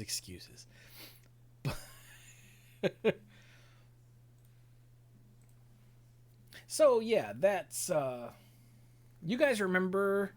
Well, God, there's so much. There's so many examples of life gain that defined a format. Like, do you remember the stupid? The Siege Rhino that we talked about before. Oh yeah. Yep. On I think one of the more recent episodes where we were looking at the new Tarkir previews. Yeah, we talked about because they have the one that's a junior one. Yeah, but we talked about how Siege Rhino was format defining because it was a big ass creature for a reasonable cost that when it came into play, it dealt 3 to your opponent and you gained 3. There's Brian's 6-point life swing again on, what was it, a 4/5? 4/5 with trample. Yeah. Yeah. So you're playing a thing you already want to play. You're hitting because it's a 4/5 with trample. It hits your opponent for 3, and it gains you 3 life. Oh. And then there was the stupid beast. You remember the stupid beast? Oh yeah. I can't think of its name. It was 1/2 of the Restoration Angel combo. Yeah. What the hell was the name of the beast? Oh my God. Thragtusk? Thragtusk. Yeah, Swagtusk. Thragtusk. There we yes, go. That's right. Oh man. 5 life. That was a lot. Yeah, like Thragtusk, for those of you that don't know, was a 5 power creature for 5 mana, which is, fine. When it left the battlefield, so when it died or was bounced or blinked, that's important, it made a 3/3. So if your opponent dealt with it, it spit out another creature. So that's already a thing you want to play, because that's good. But when it enters the battlefield, you gain 5 life. So it's 5 life gain on a big-ass thing that could hit your opponent for a quarter of their life. And then if they dealt with it, you got another thing for free. There's your card advantage. And it just happened to be printed at a time when there was a creature that could blink things out of existence. So you would play your Thragtusk, gain 5 life, blink it, get a 3/3. It would come back, gain 5 life. Yeah. Well, and I think the Restoration Angel had flash, right? So. Mm-hmm. Yeah. Restoration Angel was a mistake. Let's be real. Was probably a mistake, but having the two of them printed within, like, so close to each other was definitely a mistake. And the fact that the Thragtusk says leaves the battlefield, not dies, Yeah. is what made that whole thing work. It was just ridiculous. But it was large chunks of life gain on top of, again, something you already want to be doing. Yeah. I'm trying to think. I know we've been talking about Magic, and I've kind of brought up some other games. And I'm trying to think of another game that handles life in a similar way, or maybe a little different. And aside from the Star Wars game where I mentioned, oh, your deck is your life, I feel like, except for numbers, like, oh, having this much life versus that much life, a lot of games treat this sort of resource similarly. It's a number of points that you need to take away from an opponent to beat them and thus win the game. So, absent something again like linking it to another resource. Oh, well, I will say with Pokemon, you don't have a life total. Your Pokemon have hit points, but when one of your Pokemon is defeated, your opponent gets a prize. One of their cards at the beginning of the game is, or I think 6 of them are set aside at random, and when they defeat a Pokemon, they take one of those 6 and put it into their hand. It's thus an additional resource, and when they have collected all 6, that's how they win. Because Pokemon is not about dealing 20 damage to your opponent. Pokemon is about knocking out their pets. Sounds better and worse at the same time? Yeah. Yeah. So, just as a point of comparison. Yeah, I haven't played that many actual other card games, so I got nothing on card games that use life differently. I know that for Yu-Gi-Oh, they just added 2 zeros, sometimes 3 zeros to everything Pretty to much. make the That, and numbers that's feel not bigger. just that. A lot of card games, I feel like, did that to basically be like, oh, well, your card game has a 3/3. Well, ours has a 3,000, but they don't ever like they don't ever print anything where the ones digit matters.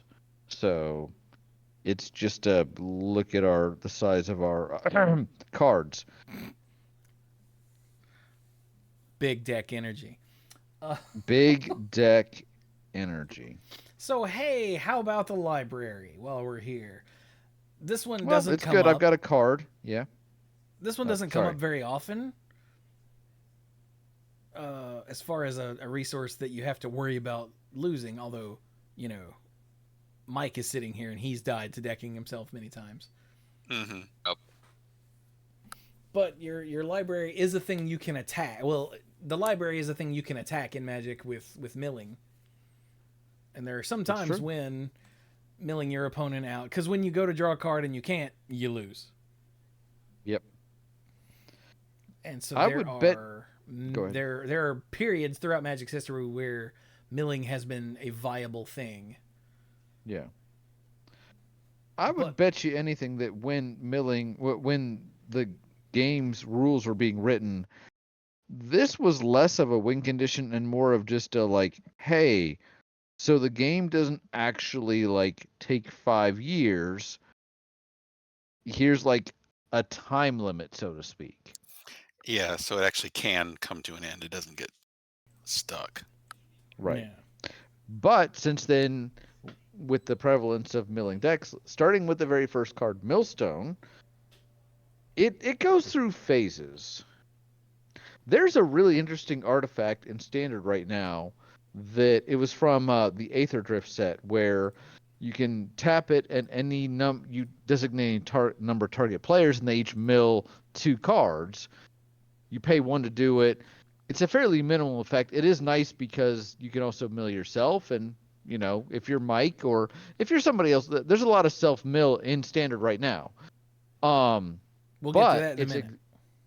But its exhaustibility is target player mills X cards, where X is the number of cards in their graveyard. It doesn't take a lot before that is the whole shebang. So and because it's an exhaustibility, you can only ever use that once per game, but nothing says you can't run more than one of these artifacts. or you play the completed Jace the turn before and just immediately cash him in for all his loyalty to mill them 15, Yeah. and you're getting pretty close. So I feel like mill is at least somewhat viable right now. What do you think, Mike? You play standard on Arena a little bit, right? Or do you mostly play Brawl? I only play Brawl and like the midweek Magic stuff. So never mind then. Yeah. Dirk, you've been awful quiet. You all right over there? Yeah, actually, I've got to head out. All right then. Well, you want to drop in a final thought before you dip? I guess final thought wise, the other card games that I've played in terms of the management, and I know Brian would be able to talk more about it, is the Lord of the Rings one, where your life total was actually the corruption counters that went on to the ring bearer, and if he ended up with, I think it was 10 corruption counters, then Frodo was corrupted and you were out. 10 burdens, yeah. 10 burdens, there you go. And well, so and that was the mechanic. There's a lot more into that game, but that's for another discussion. And I will say, I know Dirk needs to go, but the mana system in that game was fascinating because during any given turn, it was only for 2 players, but one person was the light side and one was the dark, to borrow the expression from Star Wars. One was the Fellowship and one was the evil races. And your deck actually had to have both in it. Equal amounts of both. Right. Because essentially you roll at the beginning of the game and then, okay, I'm starting Fellowship, so Dirk, you're starting evil side. And then at the end of my turn, we switch, but you're drawing cards for both sides. Anyway, how the mana system works is the light side player essentially goes first and plays as many cards in their hand as they want. But as they're playing better cards, they're adding mana that the dark side player then will get to use to play their own stuff. So if you play Gandalf, great. Now, because you've spent so much, I can play the Witch King. So that was fascinating. That was a really interesting way to do that. Mm-hmm. So the point being that it's something that we can bring up and discuss later and everything. But again, it was a fun system. Yeah. And all. We'll talk about it sometime when Dirk is not going to bed. Yeah. Yeah. Well, no, I have stuff I have to do before I go to bed, and it's gonna take me probably about 20 minutes to do. So it'll almost be like 11 by the time I get to bed. Oh. So I've got to go because I actually do want to get some sleep before 5:30. Loser. Yeah, I know. Good night, Dirk. All right, good night, guys. Nice, Dirk. Who needs sleep in 2025? Yeah. I've got a trial tomorrow, but I'm good. Buh. It's a bench trial. If it was a jury trial, I wouldn't be here. Oh yeah. Doesn't mean it's not important to the client, but it's less taxing on me. So I'm good to go for a little while longer if you guys are. Well, yeah. I mean, Dirk hasn't said anything for 25 minutes, so you know.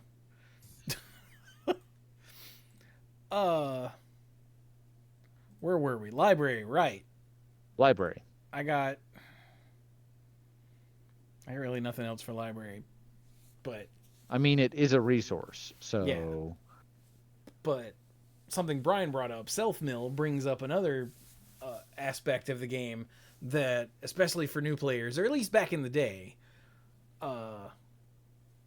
wasn't a resource. It was essentially where everything went to die. Literally, is the graveyard. Mm-hmm. Now, back in the day, there wasn't as much stuff that dealt with the graveyard. Like the graveyard, other than a few, reanimator spells here and there, and a Felden's Cane, which reshuffled your graveyard into your library, your graveyard was essentially just a discard pile.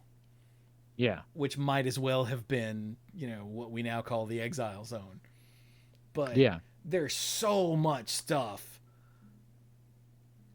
these days that treats the graveyard as a resource rather than a bunch of lost interrupts. that it is your deck doesn't have to be specialized to treat the graveyard as a resource. Like whether it's getting certain creatures in the graveyard to reanimate them, or getting certain spells in the graveyard to use their flashback ability, or just using the number of cards in your graveyard for something like Dredge, or not Dredge. What's the one where stuff costs? You can make the cost less by exiling cards from your graveyard. Delve. Thank Dredge, you. Delve. Yeah, they sound Yeah. very similar. So. But there are so many things, and even one of the tribes in or whatever they're called in Tarkir clans. Bless you. Oh, it does things with the graveyard. Oh God, somebody else talk for a minute. I mean, the Sultai use it in that they have the renew ability. A lot of their things do, so that when a creature is dead, you can then get one last hurrah out of it. Whereas the Temur also have the harmonize mechanic, which is kind of like a form of flashback on their instants and sorceries. So there's a couple tie-ins to the graveyard in there. Yeah, and those are like just mechanics that are part of the new set. They're not specialized cards. So, these days they constantly treat, like as a baseline, they treat the graveyard as a resource, which is great. Right. And if I remember correctly from the notes that I put together when we did that in-depth graveyard discussion, it didn't take very long for the game to start seeding more singular cards that use the graveyard as some kind of resource. But it wasn't really until Odyssey that there was something like major mechanical themes. It's like, okay, here's the graveyard, go crazy with it. Mm-hmm. What was that shade that Chewy that you played with that would come back Nether Shadow. Nether Shadow. That was like early like graveyard reanimation. Mm-hmm. Yeah, that was an alpha. And then they printed the Ashen Ghoul in Ice Age. Yep. Which just said if this was in the graveyard with at least 3 creatures on top of it, then it would just jump back to the battlefield. Mm-hmm. So it was free automatic recursion, which is why it's a 1/1 and a 3/1. Because Ashen Ghoul, you have to pay 1 black mana since it's a 3/1. Oh yeah, that's true. Oh darn. Yeah, let me get a free 3/1 with haste for a single black mana. Oh, that doesn't come from my hand. Oh no, that's terrible. That I'll be able to get back again later. Oh God, no, make it stop. Oh.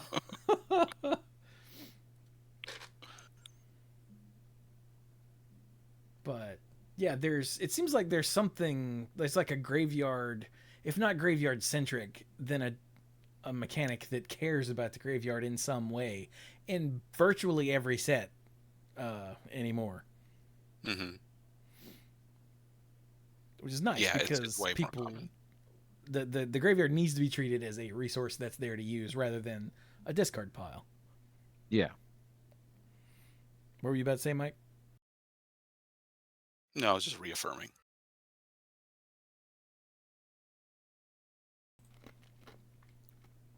Okay, then. Well, you're our graveyard guy. Mm-hmm. Give us some insight here. Yeah, so there are plenty of strategies that you can put together without too much difficulty, where you can make the graveyard almost an extension of your hand. Some of it's obvious, things like Chewy said, singular cards like Nether Trader or Ashen Ghoul that can just jump out of the graveyard somehow. Some of it's like things like harmonize, flashback, not recover. What did you say the new soul type mechanic was, Brian? Renew. That's it. Renew. Some cards have ways that you can just draw them out of the graveyard, like Dredge. Of course, you have your things like, raise dead, reanimate, um, effects like that. There's just a ton of stuff you can do. You can either be dumping a whole bunch of cards into your graveyard at once and just seeing what you get.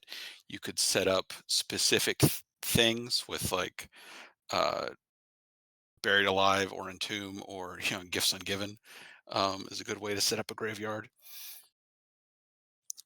There's all kinds of ways to get play out of it and to use it as an extension of your hand with other effects that can interact with cards in the graveyard once you get them there. Sometimes getting them there uh, is the hard part. That's the part you have to spend, strategic thought on for building your deck and in the middle of the game, because cards that can get stuff out of the graveyard, they're pretty common, but usually the way things get into the graveyard in the first place is because you've played them already. If you don't want to go through that step, then there's other things like the self mill and just a bunch of draw and discard effects where you can kind of shortcut that process, get stuff into the graveyard without having to play them first, and then take it from there. Mm-hmm. One of my favorite cards in Magic is Buried Alive. Yep. And Buried Alive for 3 mana. Now, if you're a new player, this probably sounds really stupid. For 3 mana, you search your library for 3 creature cards, and you put them in the graveyard. But Chewy, if they're in my graveyard, I don't get to use them. Right? And that's another of those, like, oh, life is a resource moments where you realize once they're in the graveyard, they're available for you to do things with. Yeah. I mean, Entomb was for a single black mana, search your library for a card, didn't have to be a creature card, but any card, put it into your graveyard. And it was banned, I think. Yeah, it was banned in something. Hang on. Because it was banned, let's see, restricted in Vintage and and banned in Legacy in 2003. It was banned in Extended later in 2003. Let's see, it was unrestricted from Vintage in 2009 and unbanned from Legacy later in 2009. Huh, interesting. Yeah, it's been a staple of Legacy Reanimator for a while. Probably because they printed cards that can, handle that sort of thing. Yeah, some more interaction. Yeah. Because back in the day, short of a counterspell, there's in a Tormod's Crypt, there was very little you could do to get something out of the graveyard and keep your opponent from doing it. Phyrexian Furnace, I think, were it. I think Scrabbling Claw, Steam Claw or something terrible like that was in Odyssey. Scrabbling Claws, I remember, was in Mirrodin Block. I can't remember. There was some other things in Odyssey Block because of the strong graveyard theme. Yeah. There was some more interplay there, but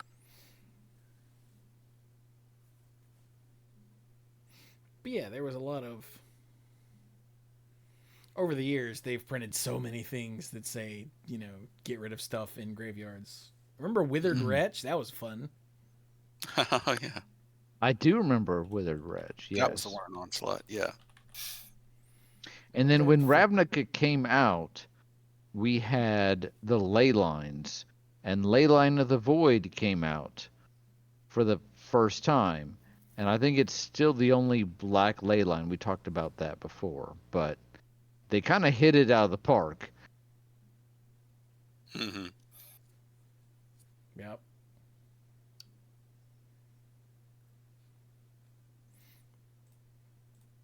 So yeah, the graveyard is not, as I keep saying, just a discard pile where you put stuff when you're done with it. That's the exile zone now, which used to be called removed from game, because the exile zone, or the removed from game, means nothing's touching it ever again. Right. It's not part of this game anymore. That has since been renamed to exile, and now it's like the real graveyard. When things go to exile, by and large, they're done. Yeah. And there's Like a lot when more stuff that puts things in exile these days. Holy crap. Oh yeah. I think the first mechanic that really played with exile, and it was before exile was even really a zone, was the suspend mechanic, which was just remove this card from the game with some counters on it and keep track of it. Yeah. But for a long time, remove from the game just meant you might as well just put it in your backpack, send it home with your friend. You don't need it anymore. Yeah. Was it Inquest magazine? There was some trading card game magazine that would run made up cards, like just funny magic cards, and one of them was Buddy Christ from Dogma, and it could sacrifice itself and place itself in your binder specifically so that it could not come back. It said, put this card in your binder for some effect. That's pretty funny. Yeah.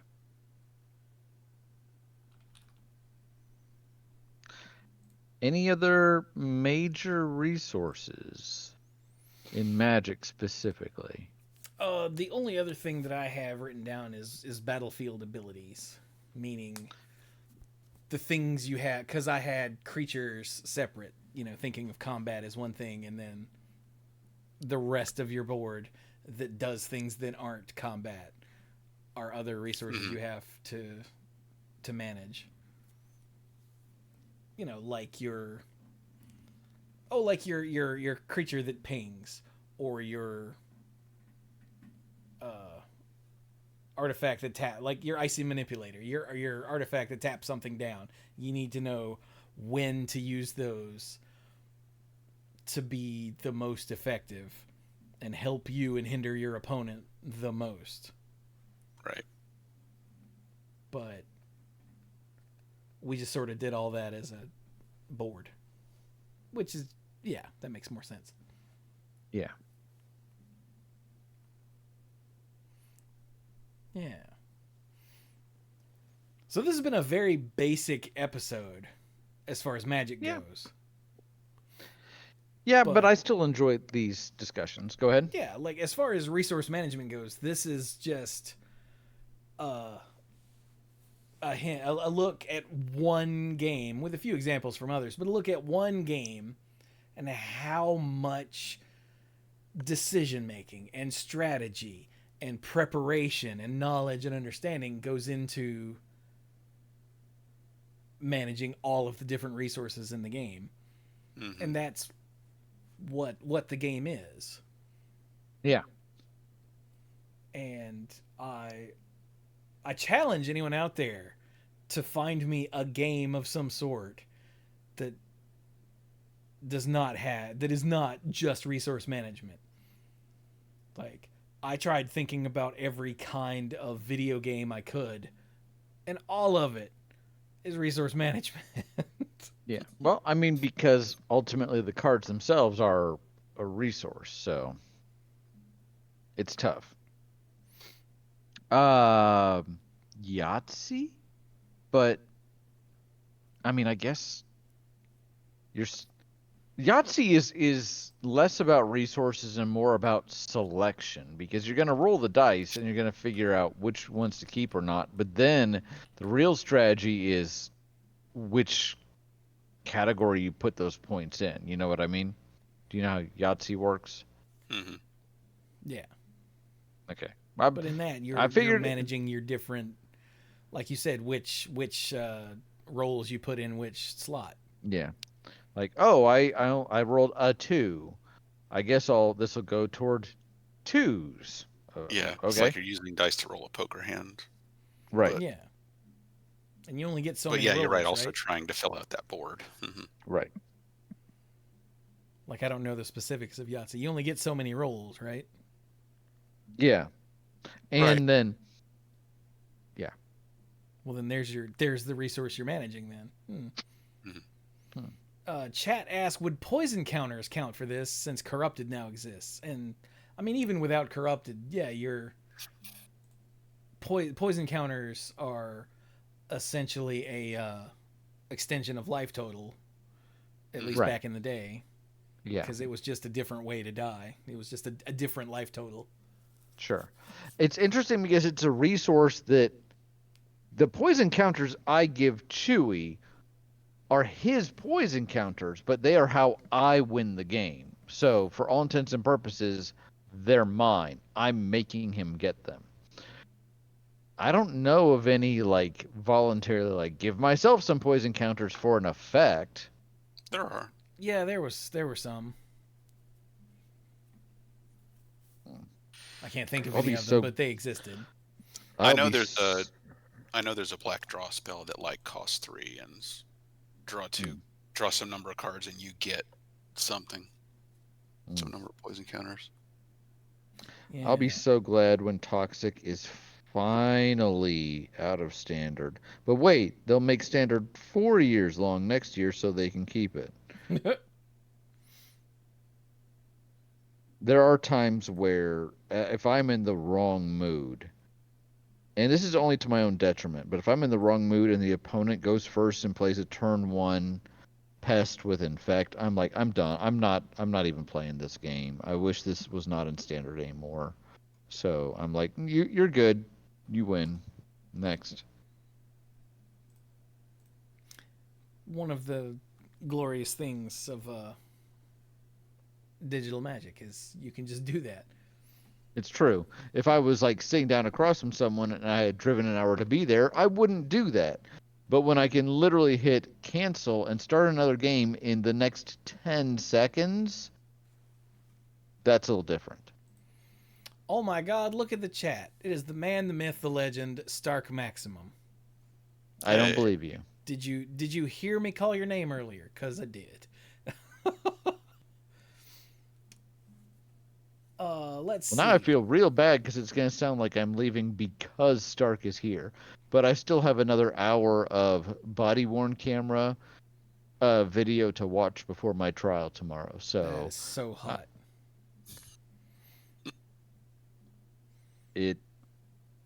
I know, I see what you're doing there, and I appreciate it. Most of the last 2 hours of this video I've already watched from other officers is very not hot. But maybe this will be the one that does it. So my final thought is this was an interesting discussion.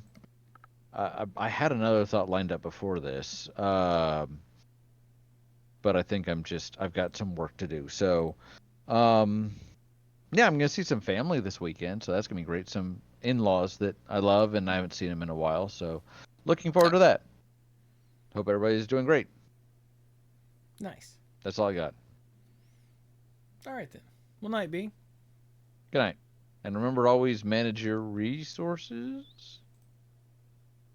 Sure. Yeah. Oh. No, give me this. Put that on Brian. There we go. Well, Mike, that leaves just you and me, so I guess we should probably stop. Yeah. It's probably time. Stark said, man, it's a shame that guy hates me so much, right? Way to go, Stark.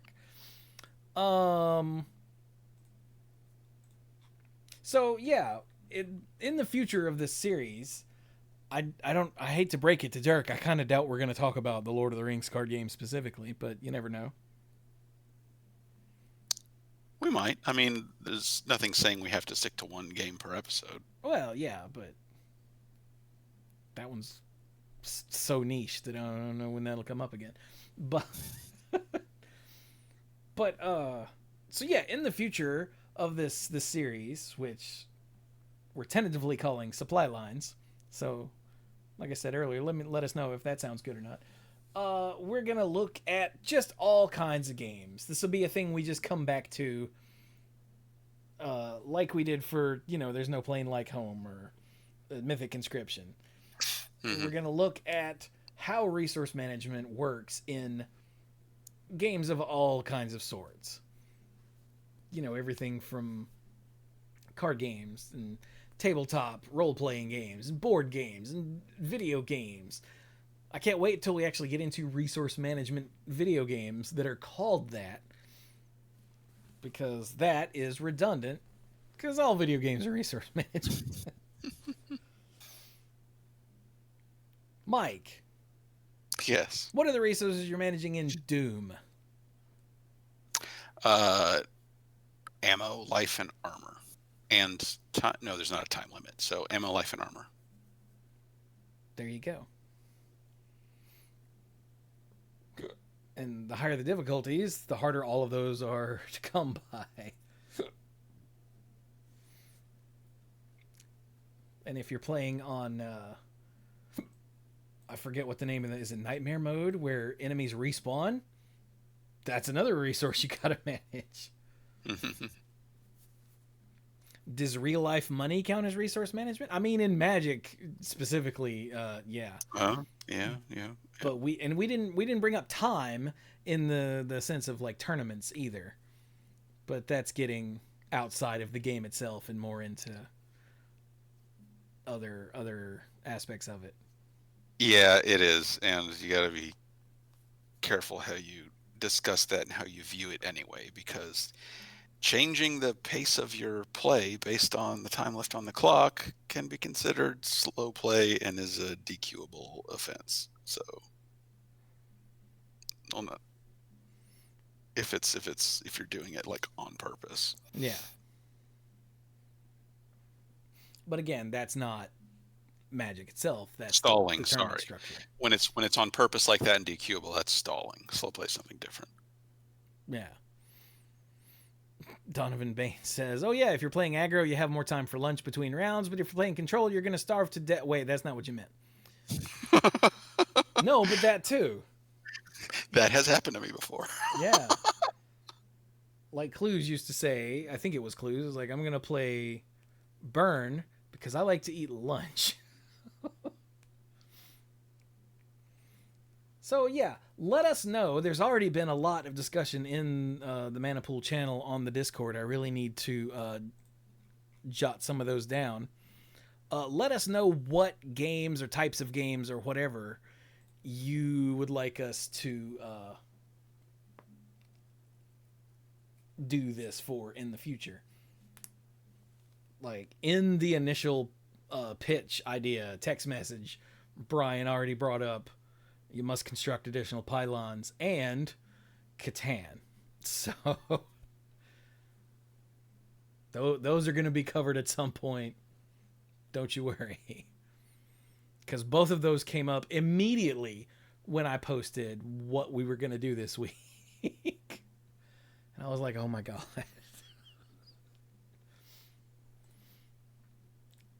So there you go. Let us know what we should tackle in the future.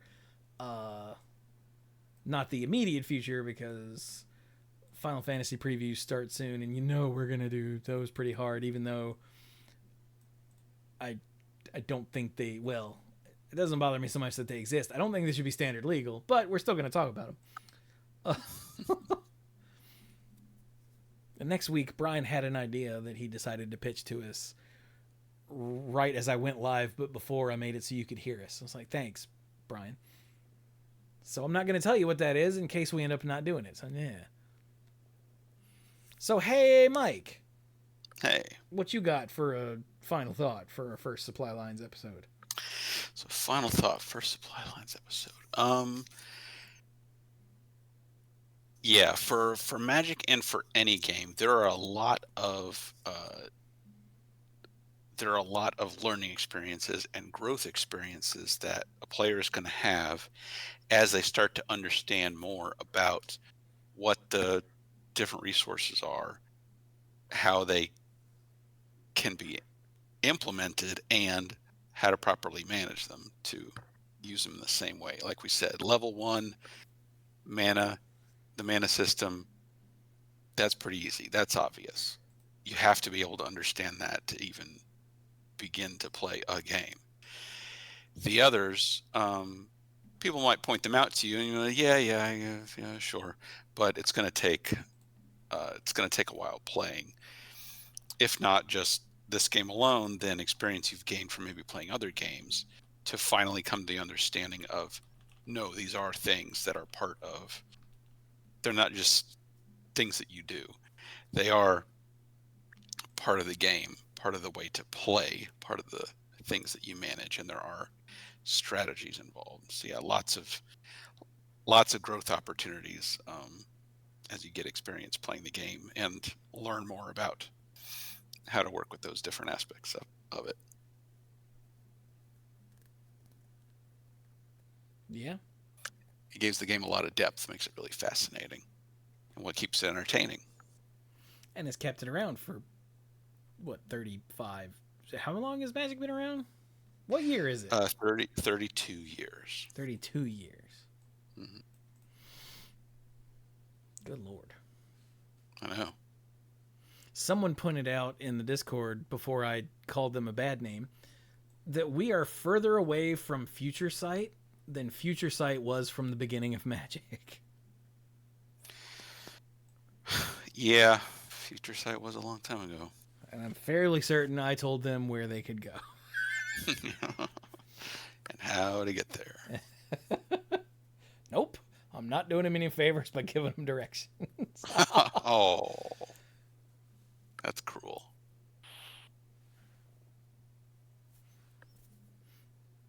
But yeah, and the way that games balance, the resource management aspects of it with the fun of it is what fascinates me about games.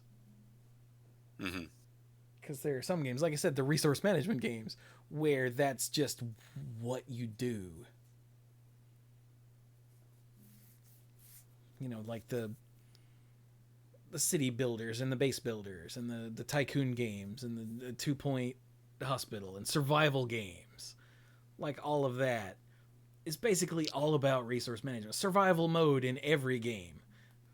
Especially, like Bethesda games is what I'm thinking, because Renee started up a new run of Fallout 4 on survival mode, and she keeps getting annoyed that she can't sleep for very long on a dirty mattress, because her favorite thing to do after a fight is find a dirty mattress and just sleep on it until all her health is back. And she'll go to sleep and is like, you can't sleep for more than 2 hours on a dirty mattress. And she's like, damn it! This game isn't very realistic. Yeah. And she especially likes to leave dead bodies on a dirty mattress and sleep next to them because it's funny. And, she right, but also she got problems. But yeah, Yeah, like even idle games like Cookie Clicker, if you're trying to make the numbers go up more faster, you gotta figure out how to manage the resources efficiently. It's funny you say that as I reach over and plant 2 green rots between my dough shrooms to try to make a whatever that evolves into in my garden. Yeah, I don't remember. I haven't messed with the garden in so long. That is a fool's bullet. Literally, as Mike was saying that, I was like, oh, I need to put these here because they're going to decay soon.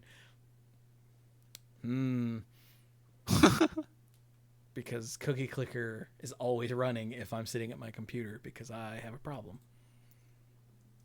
Speaking of which, Mike, I finally got the final achievement for number of cookies baked in an Ascension. Oh, wow, that's great. The 1 trevigintillion. Is it Vig or Vigintillion? I don't know. I would say Vig. I've only ever seen it written. I would say Vig. Vigintillion sounds better than Vigintillion to my brain. I don't know why. But anyway. Yeah, I got that. It might be Vig in medieval and later Latin. I just don't know. I don't know. But I finally got that achievement in like a week ago, and I was like, oh, thank God I don't ever have to worry about the number of cookies I've baked ever again.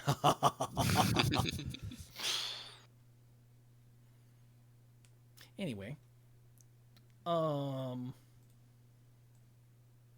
were we saying? Right.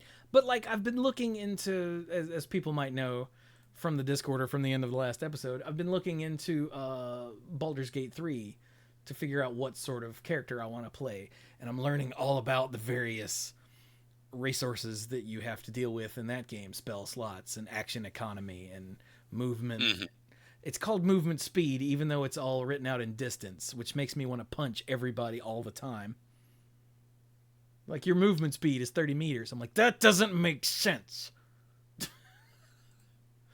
It's not 30 meters. That's way too big. But you know what I mean. Yeah, 30 feet every 6 seconds. Yeah. That's what it's short for. Yeah, but that's stupid, because say your movement speed is 30 feet. And I'm like, no, you go to hell. But anyway, and like our discussion on roguelikes last week and all of the various resources and whatnot that you gather in some of those games, it's all stuff that just fascinates me about game design in general. Like, I'm not a game designer, I'm a game player, but that doesn't mean I don't love to think about the way games are designed. You know, I'm not going to come up with something myself, but I'm going to critique what's already there. Because those who can't teach. Those that can't teach are critics. That's me. I can't teach. So yeah, I'm really looking forward to doing more of this over the, however many years we keep this up. Yeah. But I guess that's it. Oh, I need to do the Patreon thing. Do I have anything to add to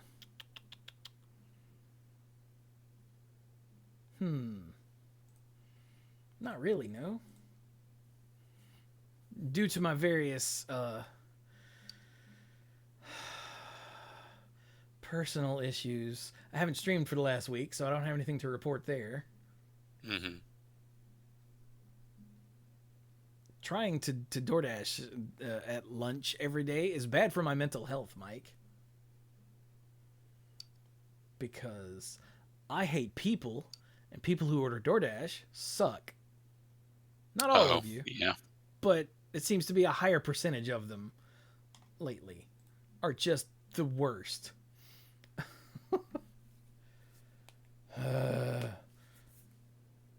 But anyway. So, hey, don't forget, speaking of my personal financial issues, hey, go to patreon.com/themanapool. Become a lifeguard. For the love of God, please help. And let me thank our mythic lifeguards in, I don't know, this order. Violet Moon, Al, Team You Hellas Haryu, Scuzzo, Michael, Andrew Odie, hey God, don't sneeze, Jason Kaus. Why is it that reading the patron list makes me want to sneeze, Mike? I don't know. Maybe it's kind of like that thing of looking up at the sun makes you sneeze. I don't know. Well, because that doesn't, so maybe this is what it is for me. Where did I stop? Jason Kaus, Casey, Jake Jansons, Jason Doan, Kim Ho, and ALK Alters. Thank you all so very much for your support, and all of the lifeguards at every tier, and everybody who listens or watches or whatever. We appreciate it. Leave us some comments, like and subscribe, all that good stuff.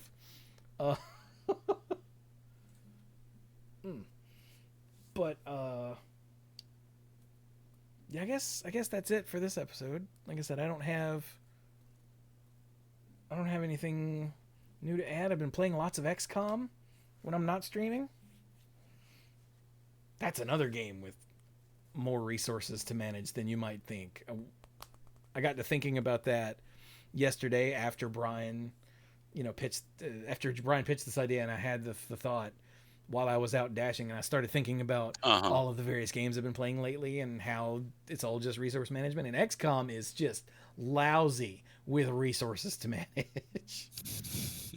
Like both in the turn-based tactical combat and out in the base building side of things. Just lousy with it. In a good way. Yeah. But just everywhere. As all games are, prove me wrong. But anyway, I hope that you have all enjoyed our look at the resource management in Magic on this first episode of Supply Lines. Thank you all so very much for joining us, and more options, more better.